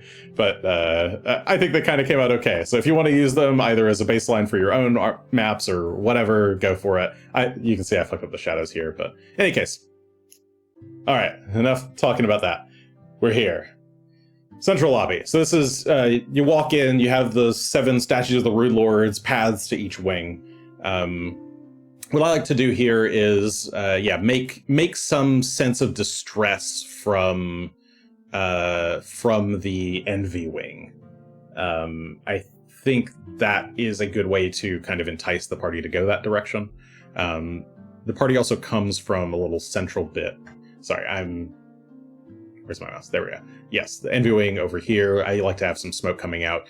The book puts the Envy wing like really close up to the actual central area. I like to at least make it underground. Like I put it down some stairs. I think it's important to kind of have the wings feel like they're siloed enough and not like right here on top of the central chamber. But yeah. So the central lobby, this is where you finally get a really nice clear look at all of the Runelords. Here they are, all 7 of them. Can I remember all their names? I'm not going to make myself remember all their names right now. Ooh. I'm forgetting one of them. Okay. But in any case, you have the big statues of all the... Oh, why does Karzug not get any fancy new arts? Because he's dead at the end of this adventure. All the other Runelords got their art in much later books. Poor Karzug is he only appears once. But in any case, there is if you're not aware, there exists art of all of the Runelords. You can use that here in your game. I forget which, they come from like Return of the Runelords and Shattered Star, I think. But I believe they're also just available online if you look for them. I like to make the hulls in this place, relatively long. That way it's not like you can see or hear what's going on in the other wings if you're just in the central zone. I also considered, I think it's a kind of a cool idea to perhaps make each wing actually a hallway into a portal, into like a kind of another sort of sub-dimension. I think it's like another good way to sort of really send home that like these wings of the Runeforge do not really interact with each other. They're all very separate. It's safe to kind of be in the central zone for the most part. This central lobby should be pretty safe for resting after the portal has closed behind you. I would use interruptions here very sparingly. Let the party use it as an escape point, as a rest point. You're already not letting them go back to town. You don't really need to like harass them here. The exception, I would say, is if the party is doing excessive hit and run tactics. Where they like run in, do like one encounter and leave, or aggro something and then run away to the central chamber. There's not really any running away in the Runeforge from encounters. So it's up to you how you want to do that. Most of the time you can have the enemies stay behind. If you're feeling particularly cheeky as a GM and want to punish the players, want to punish those naughty players, then you can have the ambush scare them when they're trying to rest or whatever, but I don't bother. I think it's already mean enough that you're trapped in here. You might as well just let them rest. It's fine. I would only use it if they're doing really, really excessive hit and run stuff. That's annoying to GM because it's annoying to GM. There's a capstone battle that happens here once the party crafts their first Runeforged weapon. Specifically, I think it's supposed to happen when they craft an anti-greed weapon. I would adjust it to whatever level the party happens to be at when they trigger it. By default, the party is like one level for the entire duration, so it doesn't matter. But if you are adjusting levels, then just make sure to adjust the giant statue of Karzu to be appropriate for that. The Abjurant Halls. These are this is the Envy Wing, as you can potentially see here. I made all these kind of dark, so sorry about that. But the way I did it was you have like the little entry hall down the steps into sort of the main area. I have a lot of like broken like ruins and stuff, implying that there's more of this wing that's been lost to space. I believe this is the Aurelium pool. Not Aurelium. I forget what the substance is called. The anti-magic stuff that you need if you want to make any weapon that uses Envy as one of the components. And then down here at the south, what I do is I have one of the bodies of one of the wardens visible somewhere in here, either in this main chamber or down in one of these lower chambers. And that's where I put one of the notes that it gives more information about the Runeforge and what's going on. There's also a disjunction trap in here that can really fuck up items. Magic items for the party. It's great. Do be mean about it. Don't pull your punches. Actually, sorry, I'll get to the notes here. Sorry. So yeah, entice the players here first. It's a really short wing. There's basically just a fiendish mustard jelly down here, I think, on the south side. It's supposed to have wandered in from the Sloth wing. The party won't ever find that out or realize that. I don't think. You can remove it if you want. It's not important. All the bodies are supposed to be missing because they've been taken in by the Gluttony wing. Also a feature that the party probably will never know about, but it's a cute note. Yes, there's a disjunction trap here. I think it's pretty based. It can totally fuck up parties' magic items. I forget what I base it on in second edition. I think there's a disjunction spell that I use in second edition. It has a chance of basically destroying any magic items a party member is using or has on them. It's fun. Let it happen. Let it wreck some gear. They're going to get plenty of magic items anyway in here. So it'll be okay, trust me. It's amusing if it breaks some stuff. Don't let it break a Runeforged weapon, maybe, but if they do it in that order. But yeah, I don't know. I think it's funny. Says the GM. You don't get too many chances as the GM to like be aggressively mean to the party with something. So here's your one your one opportunity. I allow you GMs to if you want to blame anyone, you can blame me for allowing you to destroy the party's precious bag of holding or wand of heal or whatever. I think it's funny. You've been doing good so far, GM. You deserve a little treat, a little snack. And this could be your snack. Especially if you haven't killed your party. Yes, don't kill a player, just kill what that player loves. Exactly, Jabal, exactly.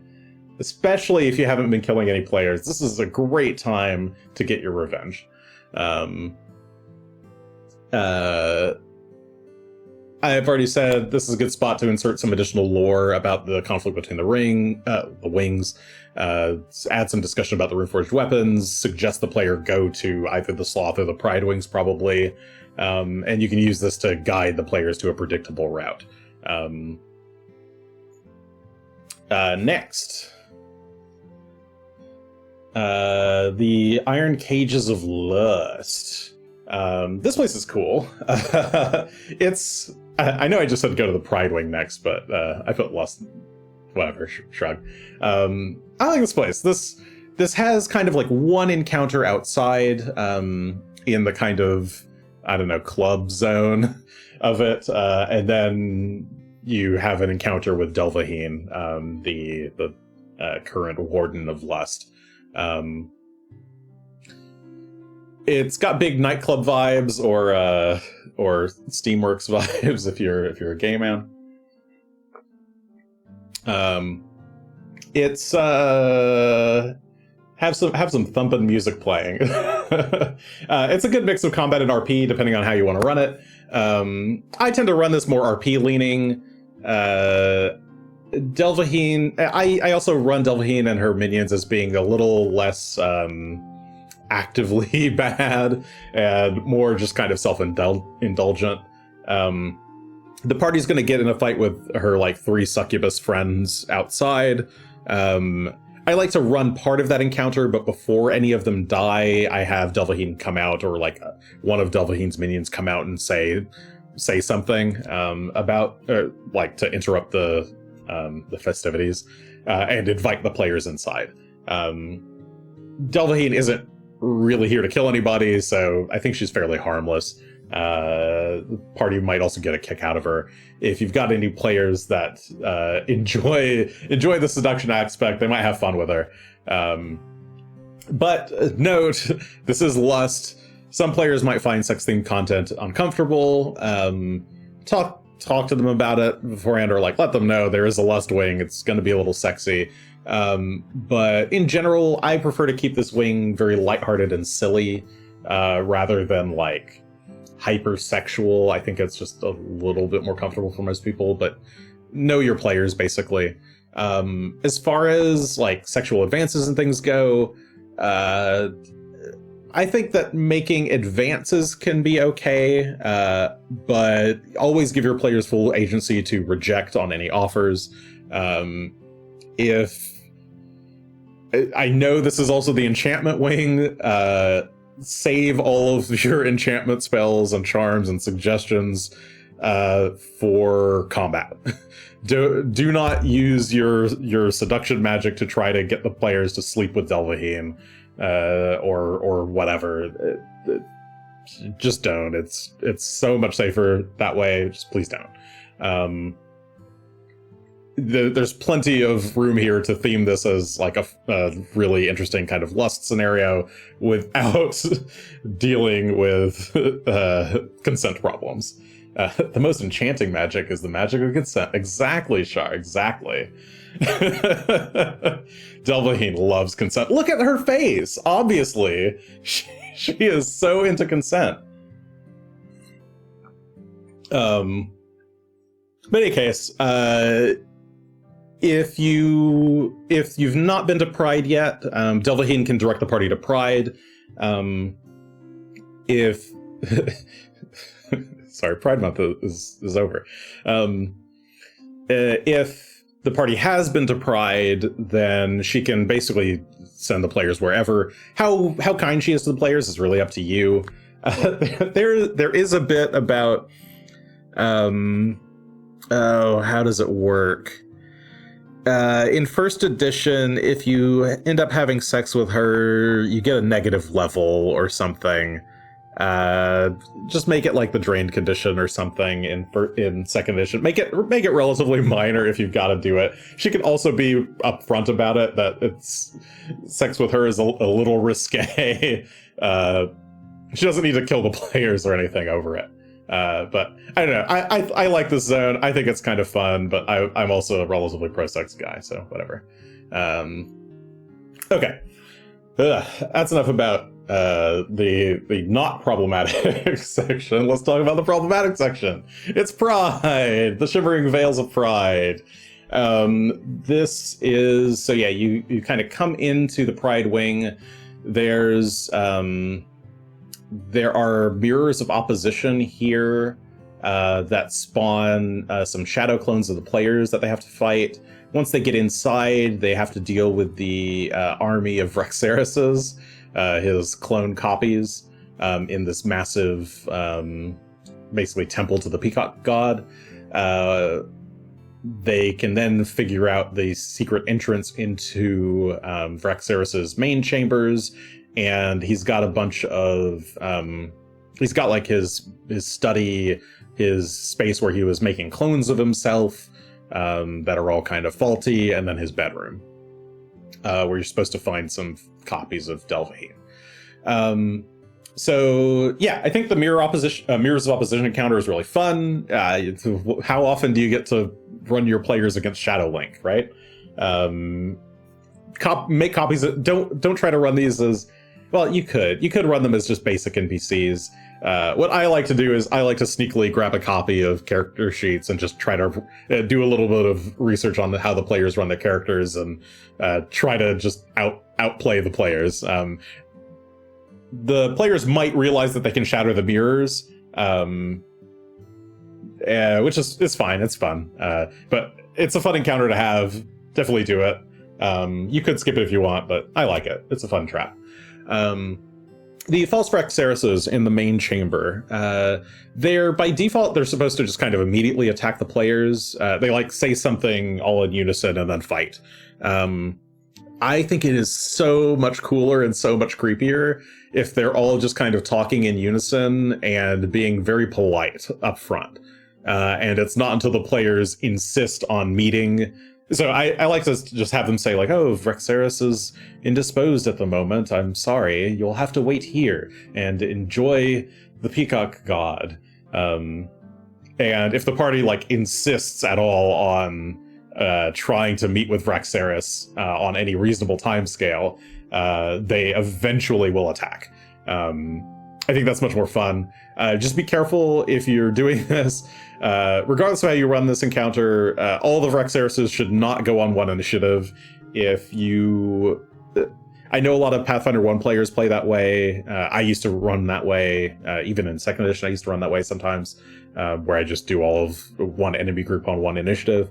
I would run them all in separate initiatives here. 6 spellcasters on one turn is a lot, and you can end up fucking up the party. Be warned that illusion magic can really make fights a slog, especially when you've got 6 illusion magic casters. 6 mirror images is annoying. 6 guys with illusion is annoying. Embrace the annoyance if your party can actually deal with that, especially if they've got stuff like Fairy Fire and whatnot to make things easier. They might not be prepared for it, but it's up to you.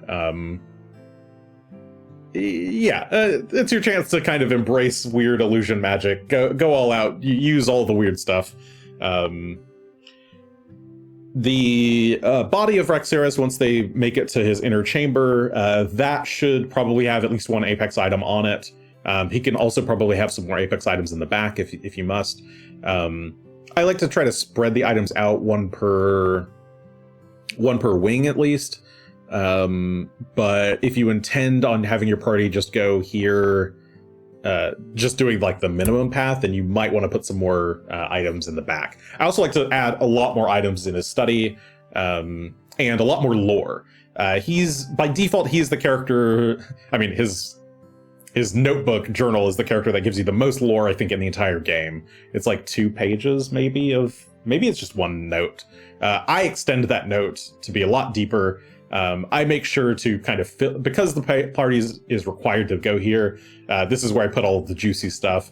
It's where I explain the route to Zin Shalast in a more clear way. It's where you can suggest the exit points to get out of the dungeon. And it's probably worth mentioning Ordicon as well as the other different leaders in the Runeforge. Again, it's your chance to kind of hint at other spots the party can go to. Maybe just delete the false Delvaheens. Depends on how you want to run them. So in his bed chambers, he's got some copies of Delvaheen that he made against her. Well, I mean, she did not consent. Depending on how villainous you want to make Vraxaris, you can choose to include them or not, I guess. They're not super interesting as an encounter. I mean, I guess it lets you... If you're playing Delvaheen nice, it is your chance to use enchanters in combat, because you're probably not using them there. You can do that fight that way if you want.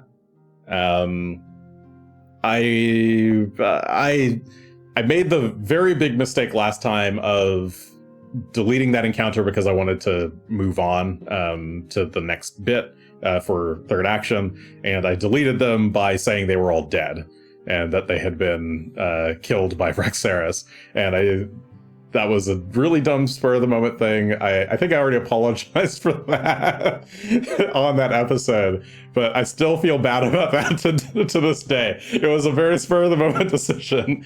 I didn't realize how bad that looked until after I said it, and then I felt like I couldn't take it back. Don't do what I did. Yes, we all make mistakes. We don't do them all on camera. Yes, I agree. But yeah, it's already it's already very dubious for him to have basically made sex dolls of somebody else. It is extra dubious for him to have basically murdered all of them. So yeah, I would just not do it.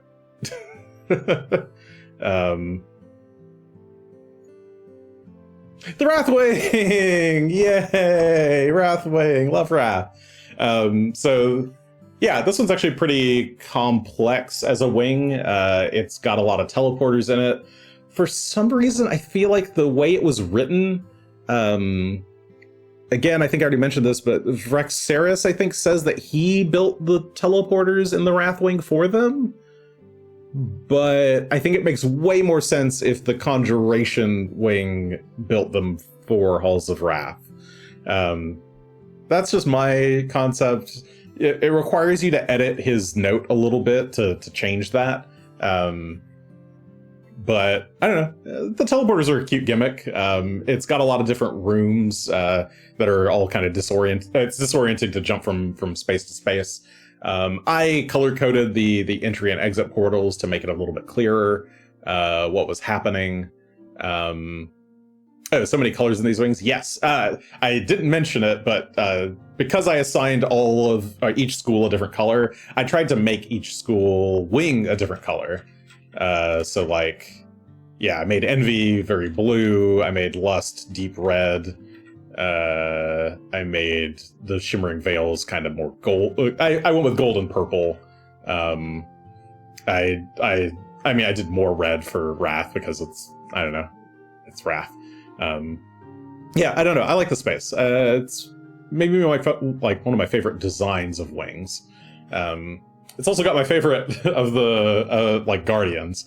So Halls of Wrath, pretty straightforward. It's just a lot of combat. As one might expect. It's supposed to be sort of your gauntlet to get out. If you want, and I think I did last time, is I just run all of the warriors and Sin Spawn here as kind of trivial encounters, so I put them much lower level than the players, and just have lots of them, and it's a chance to just kind of kill a bunch of trash mobs basically on the way to a really cool fight. So I don't want the party to burn up a lot of their resources on the way. I'd like them to have a good, fun, like powerful encounter against High Lady Athroxis here. This is also a great place to put lots of magic weaponry and equipment. I guess they might not want weapons anymore, but once they have Runeforged weapons, but this is a great place to put runes and that sort of thing. I like to turn the Flesh Warping Lab K4, that's this thing up here. I like to turn that lab into a half armory. It makes sense that they would have an armory. I also like to, you can see a little bit down here. After the stream, I'll go through the maps in a little bit more detail, but I like to make the training hall have a lot of training dummies scattered around, and use the training dummies as a hazard. I know I said earlier I'd remove hazards, but I added hazards here. I don't think the training dummies are in the book like that. But I like messing around with the encounter spaces a little bit. Give encounters a little bit more of a unique flavor.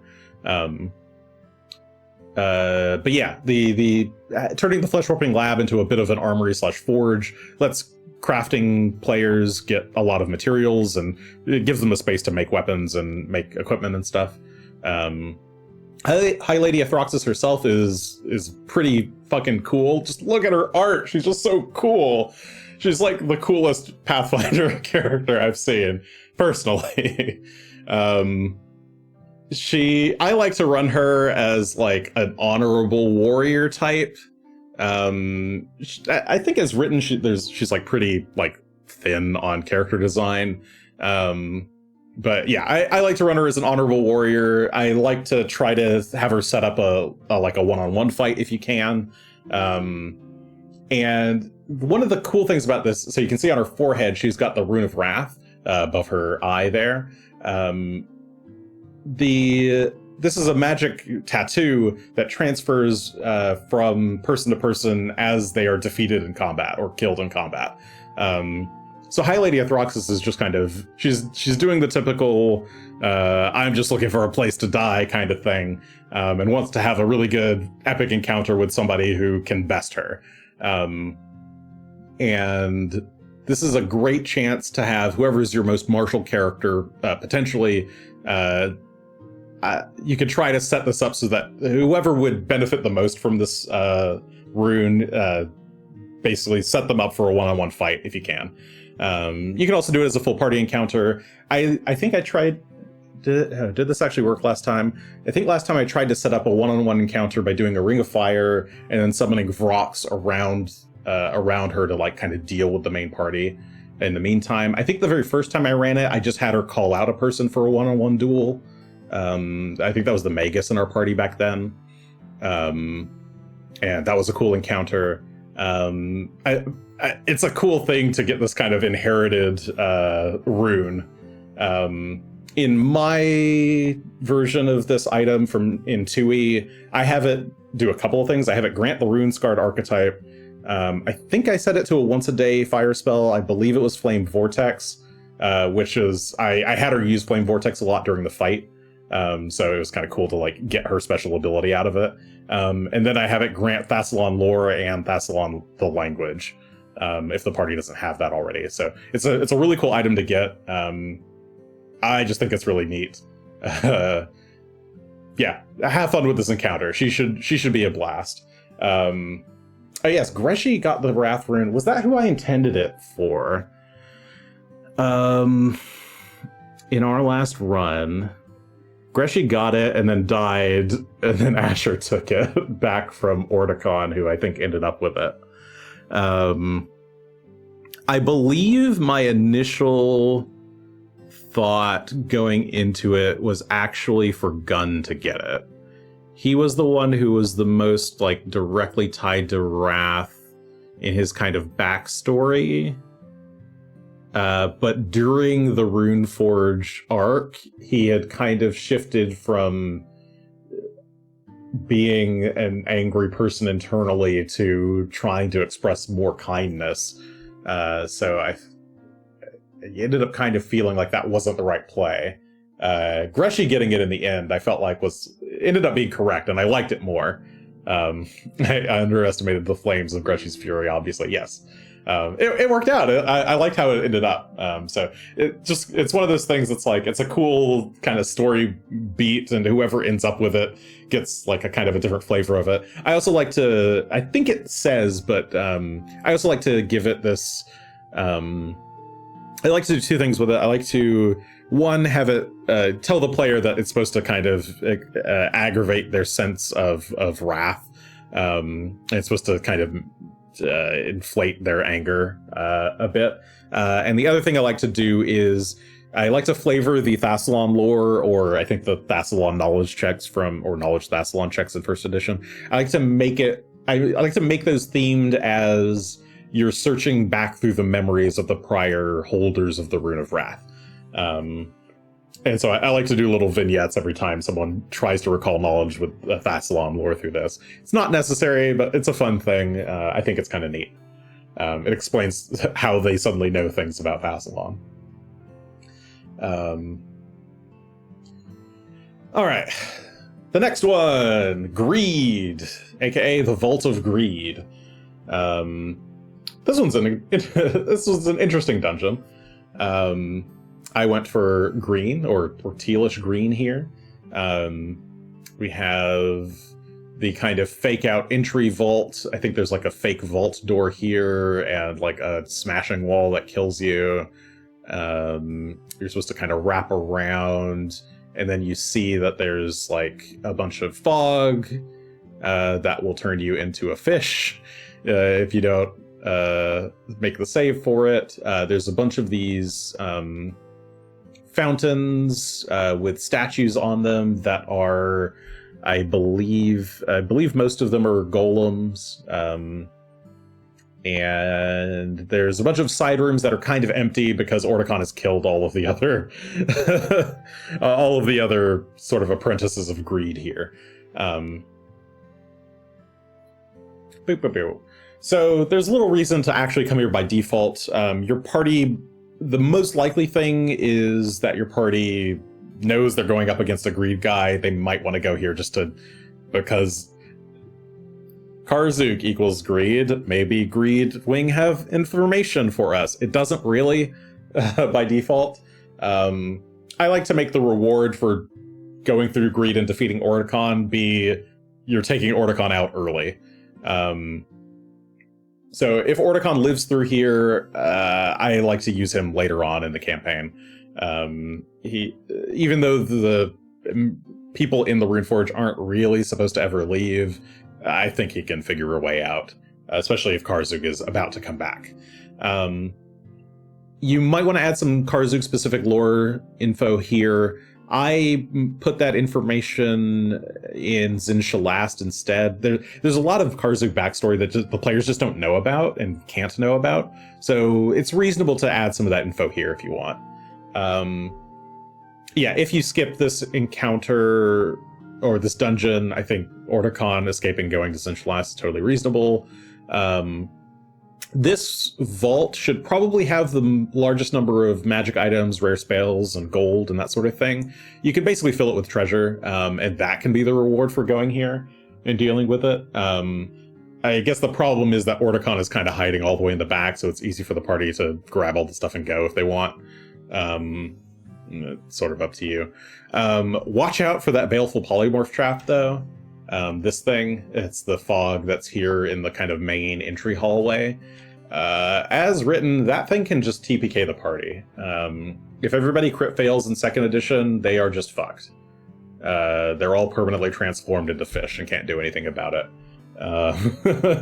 So you probably want to make sure that the mist is very conspicuous before approaching it. I had the mist start later in the hallway than just like right up at the edge. For that reason, that way they can kind of see that it's there. Maybe it doesn't make so much sense as a trap, but I really don't want to deal with the entire party being fish. I want the threat of fish without them all actually being fish. There are methods here that the party can encounter. They're level like 1 or negative. I think they're like -1 in 2nd edition. They're like level 3 in 1st edition. There's literally no reason to fight them. I think they're initially hostile or something. Don't bother. Players love methods. I think if you play them that way, they can be cute and silly. If you're playing the new core edition of Pathfinder, they'll probably be scamps instead of methods. Also equally cute and fluffy. They can mostly just be silly and give some additional lore about what's going on in the Vault of Greed in kind of a weird cutesy, they don't really know sort of way. Break out your cutesy baby voice. And you can have a lot of fun with it. They're cute characters. There haven't been that many of them in a long time because we haven't really had goblins, so since book 1. Let's see. Zuvuzeg, the Nelfeshni demon at the end. I think he's a great Eeyore. I love Eeyore characters. He can be just incredibly sad. And it's quite amusing to have this big demon here that the players interact with. I don't know. I just like him. And then, yeah, Ordicon himself, he's a great preview of the final Karzuk battle. Is a good chance to show off a lot of the spells that Karzu will probably have, so that the players kind of get a sense of like, oh shit, we should probably be ready for Disintegrate, maybe, by the time we get to the end. The players reroll characters and immediately show up to fight Orticon while he's eating fresh made sushi. Yeah, this is one of the places that if there's a TPK, it's kind of hard to come back from, because I don't know how anybody's supposed to know that you're here or how to get there. But yeah, I mean, they sure can. Certainly an option. It would be very funny if he was just having some sushi. Okay, so yeah, that is the Vault of Greed. There's a lot of room here. There's a lot of empty rooms in here that you can just kind of turn into treasure spaces. You can fill them with more lore. I put a lot of like spell books and stuff in here. Greed would probably be stealing them from other places, so it's a good place to kind of add more magical spells, some spell feats if you want. Every wing basically should have access to some uncommon and rare spells as well, just as a note. Yeah. The Festering Maze of Sloth. This one's like a big sewer. It's really cool. It's gross, it's weird. There's a lot of like nasty creatures in here. You have to deal with a lot of sludge and water. Asher would have loved this place. It's Gross Water Central and he missed it. But and at the end you get this my camera is sort of blocking it, but you get Jordamandis's like throne where he's just chilling, doing some research, mixing fluids. I think that's what the water is. The water all used to be, I think, pure water from the plane of water, but over time they just got too lazy to care for it, and it kind of turned into fetid sludge. I think the 4 liquids are the different humors, and I think you need those for to make a sloth-based weapon, I believe. But yeah, I like this place. The design is pretty cool. I think when I ran this the first time, I had just happened to get some new Dungeon Forge tiles from their sewer set, so that was really cool. I got to use the sewer tiles for that. But yeah, Festering Maze. Players don't really have any reason to come here by default. So you probably want to give them one. The way the book just assumes that you'll eventually go to all the regions, and here is where they put the like list of ingredients that you need for the different Runeforged weapons. The party could figure that out on their own, or just never know, because I think as written, Vraxaris's notes explicitly say what you need for the greed weapons, and if all you're making is anti-greed weapons, then you don't need to know what all the other materials are. But Jordamandis has the rest, so it's worth potentially pointing the players in this direction if you want them to go to him. He's really gross looking, also, but he's really nice. Or he can be really nice. I like to play him as weirdly nice. He's into Sloth. Why does he want to fight the party, you know? Like, he'd rather be chilling on his chair with his weird Heart of Darkness thing that he's got going on in his chest that gives him immortal life. I don't know. He's got a familiar called Sublock, I think. It's a Quasit that's supposed to kind of be spying on the players and run off to Jordamandis. If you want to have Jordamandis be a kind of a nicer guy, you can have him basically contact the PCs through the familiar. Alternatively, you can just have him fight the party briefly, like have the party show up, try to fight him, and then like basically after one round he just goes, never mind, this isn't worth it, and just stops fighting. And that can be very amusing as well. Like, this guy's into Sloth, play into it a little bit. The cool thing about him is, even though he's like really disgusting, he's got a lot of info. He can be very useful to the party. He's the least likely to actually go with the party anywhere and like help them with anything beyond that. But I don't think he has any love for Karzug or anything, so I don't see why he can't help the party a lot. So yeah, he can offer lots of details on how to make the Runeforged weapons, how to get out of the place. If you don't want to put the portal out in the Wrathwing, you could instead have him have the portal out. Makes way more sense if Conjuration Wing has it, TBH, but shrug. And yeah, if you do keep the portal out in the Wrathwing, then in Phyrexeris' notes, maybe make it so that Jordan Mandus was the one who built them instead. That's what I always change, and I think it just works better. It makes more sense. I also just like this guy. I don't know. Something about him. Weird, gross. Yeah, that's a weird heart thing. What's this item called? I don't remember actually if it's an item or not. He's got some weird mechanics going on that, again, don't really matter.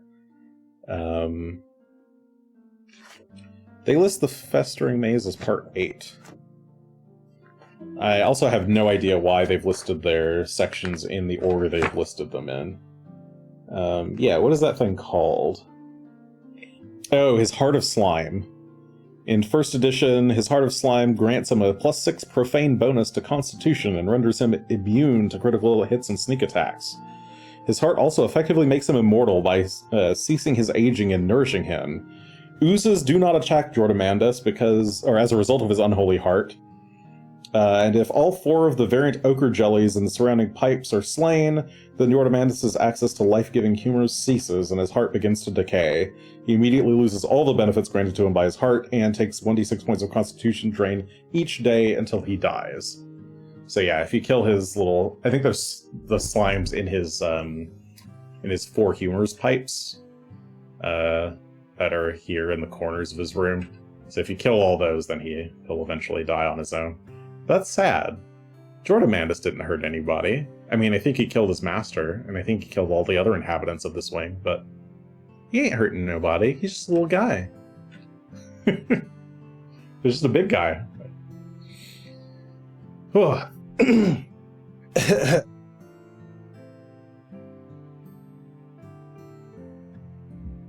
Okay, Ravenous Crypts. I think this is the last wing, right? Agreed. Yeah, last wing, finally. The Ravenous Crypts are gnarly. I think they're really cool. Another wing that you don't really have much opportunity or reason to go to. But it's fairly it's fairly combat heavy, kind of like Wrath. Sloth is sort of combat heavy. It depends on how much of the random creatures you throw in. The slime creatures and stuff. I don't think those creatures are, even if you upscale them to be the sort of appropriate level of the party, they're not that crazy.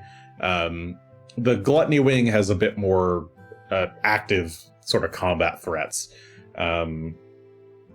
As a result, I think you should kind of put more treasure here, just like in the Greed wing. They're gluttonous. They eat all of the spells. So they should have a lot of additional things as well. I think this is probably the most dangerous warden of the group to let him roam on his own, but it's a little bit weird. I think he's the most aggressive as written, but also he's fairly chill with the party as written. Like Zaliasa, he kind of just asks the party a bunch of questions because he's really curious about what's going on in the real world. If you want, you could play him as a generally nicer guy, despite being weird, immortal dude. He's very self-serving, though. So if you play him as an ally, he might...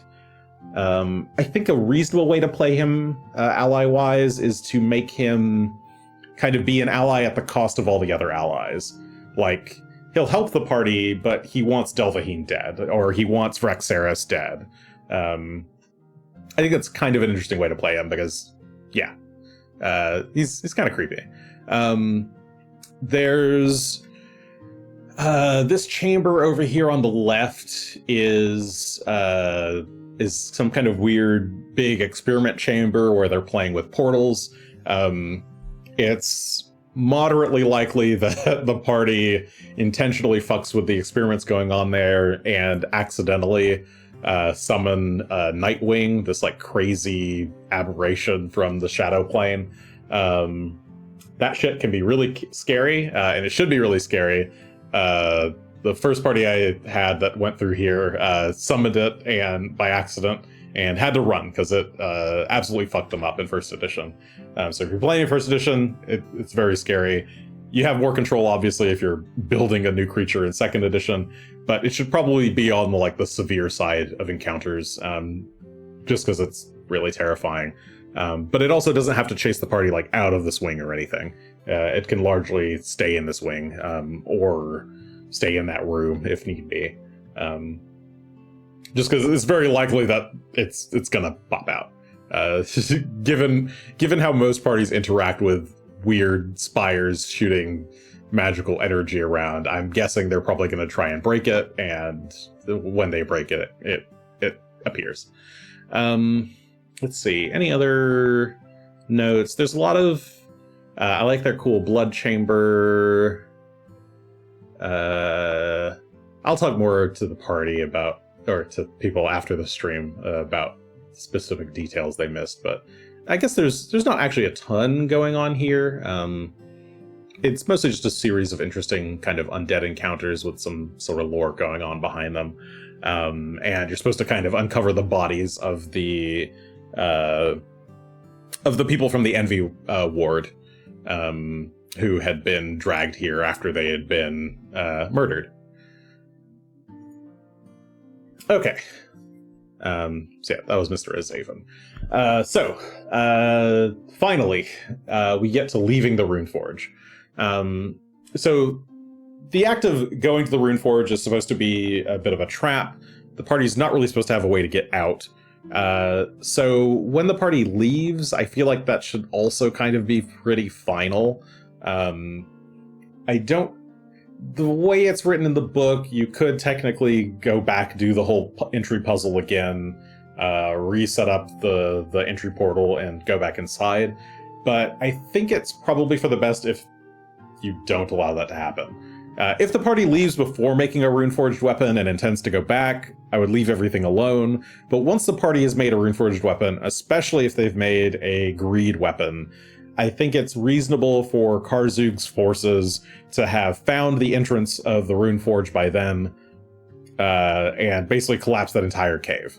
Or collapse the entry structure, destroyed the pillars, whatever they gotta do.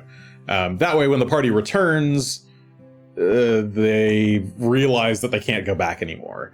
This also gives you a benefit if the party happened to go to the Gluttony wing and found the Wand of Plane Shift and the Tuning Fork to get back. They now have access to the Runeforged unfettered. So that's pretty cool.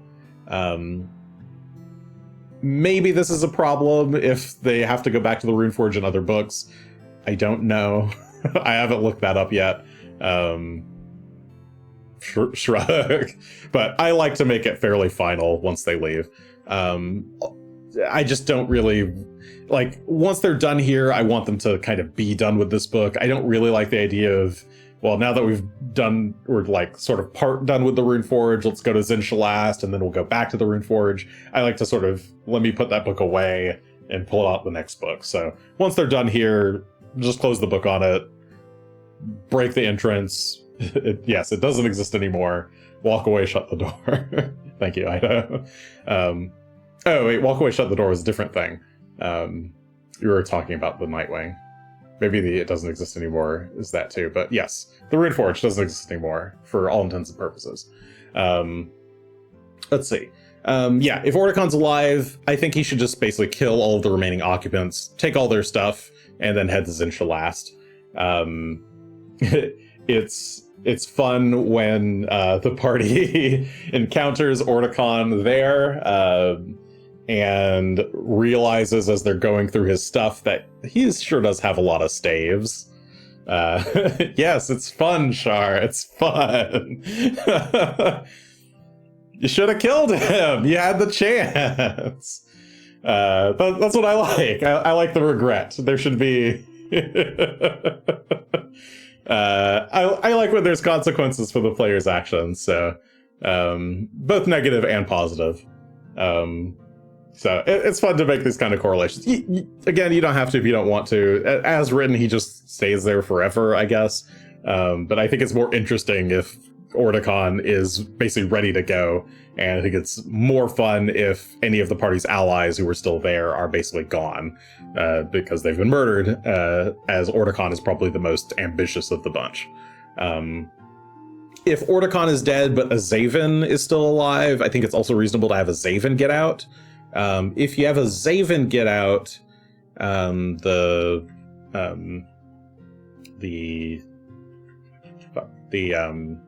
Gluttony guy, if you have him get out, you could instead have him attack Sandpoint or Riddleport. I think that could be interesting.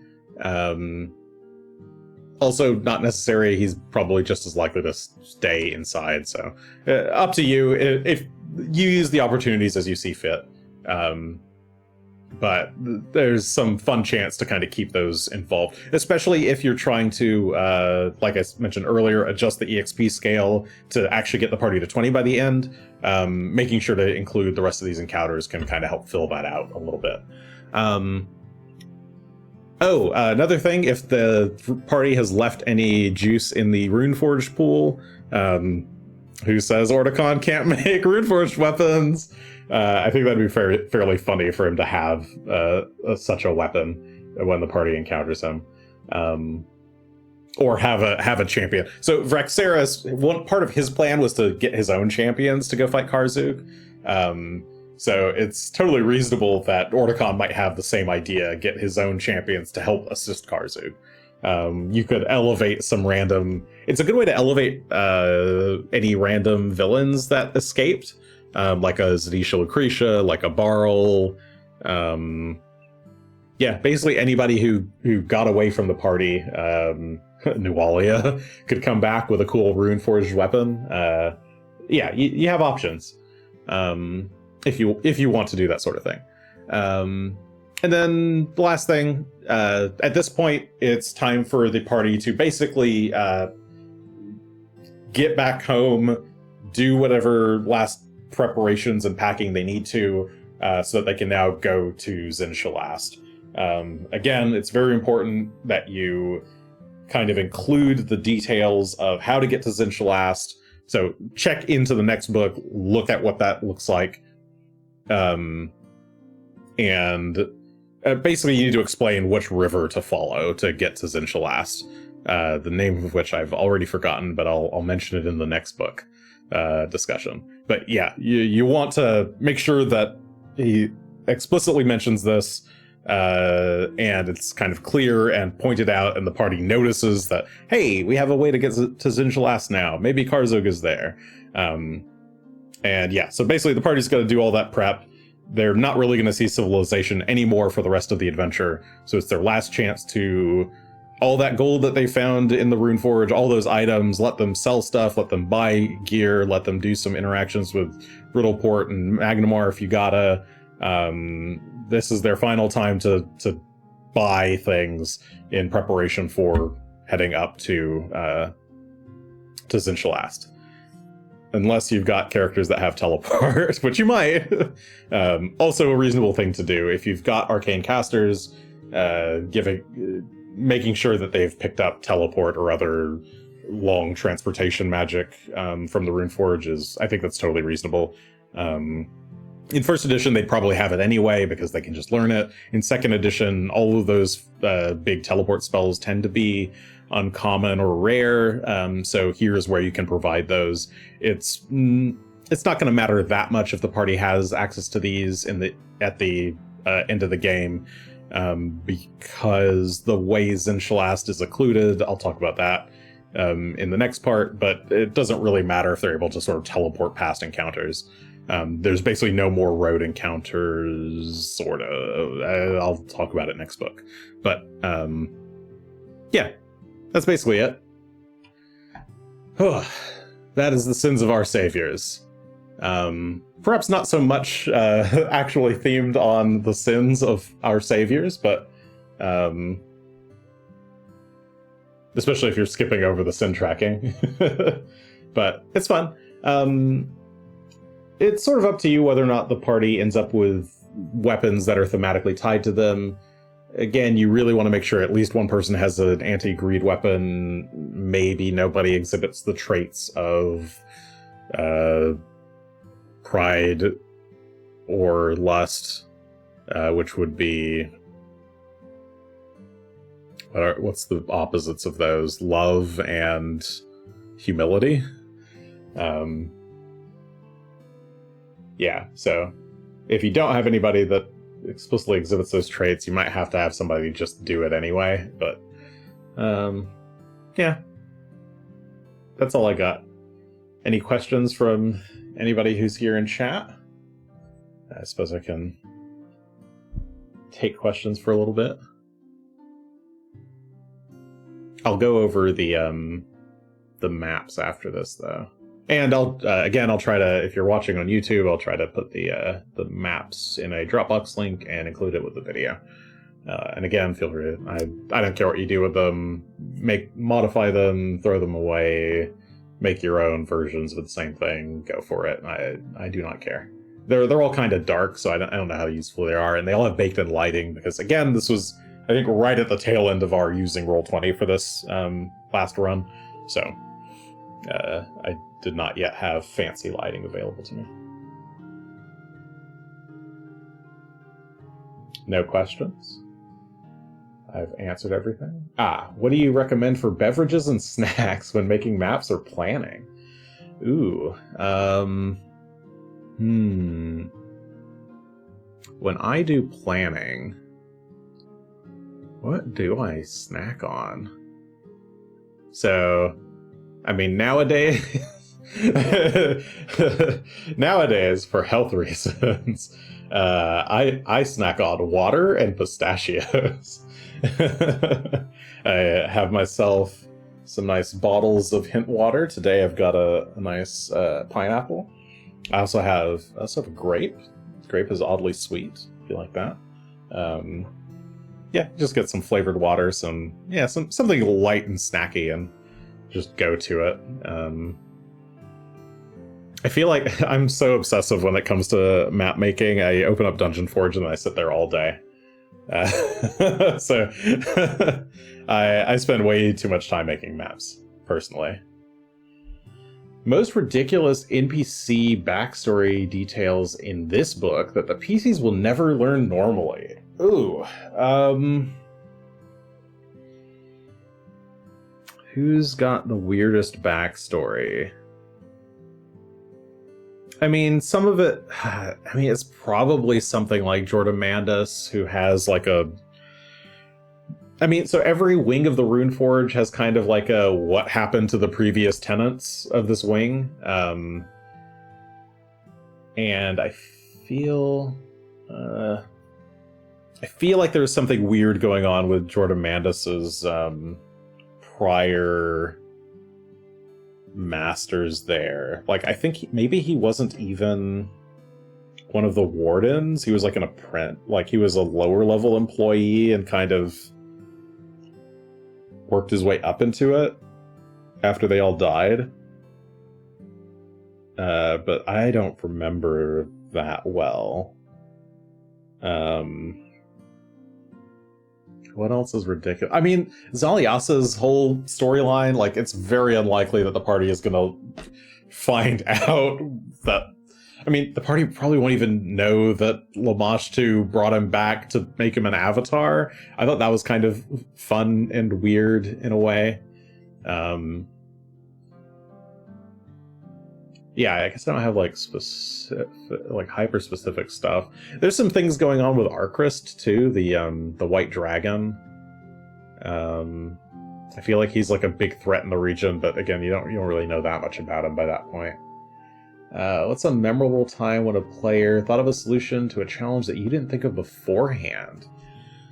I feel like this happens all the time whenever I do a mystery. I feel like players always like jump the gun on something, or make a connection that I didn't think they were going to make on time. Do I have any specific examples from this campaign?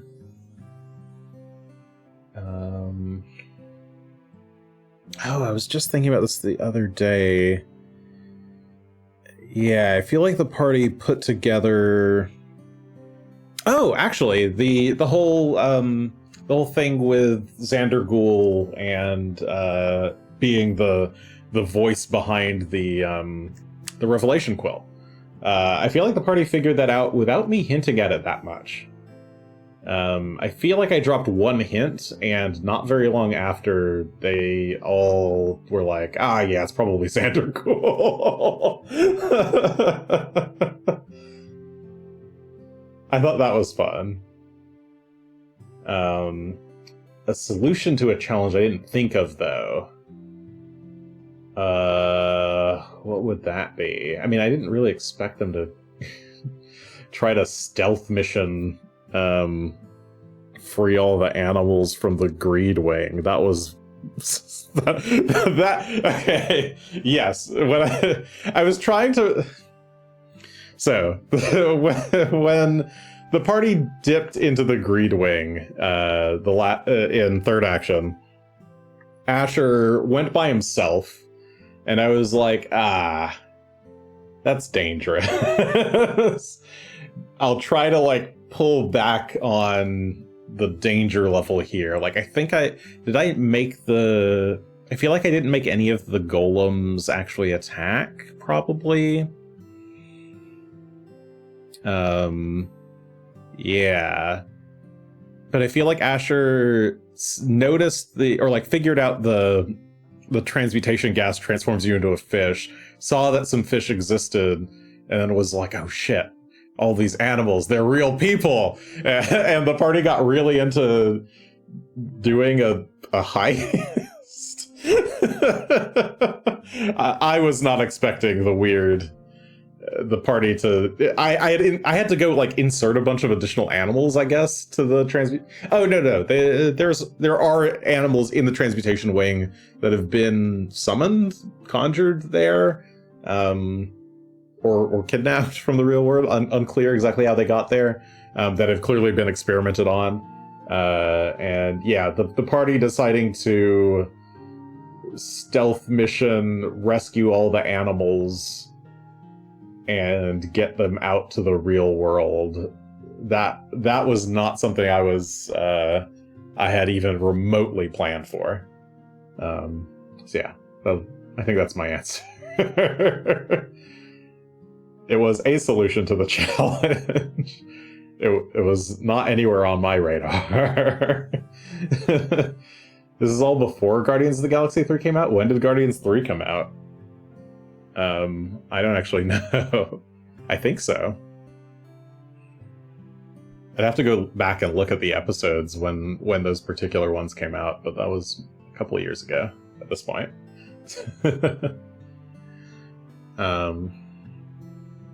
Yeah, any last minute questions before I wrap the episode? I don't know if any of the YouTube people even like this bit, but whatever. Deal with it.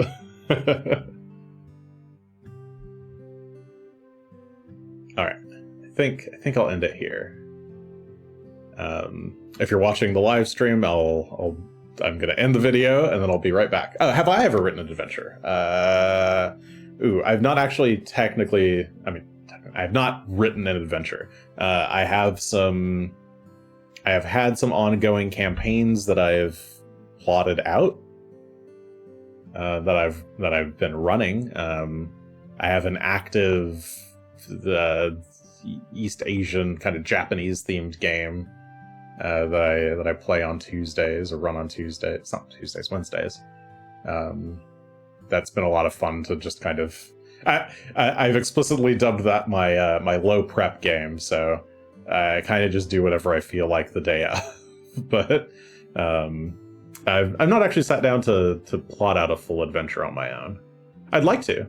I have some ideas for some. I mean, if given the opportunity, I would just run Pathfinder games and Starfinder games until the end of time, but I don't have enough players. There's not enough players, there's not enough hours in the day, sadly.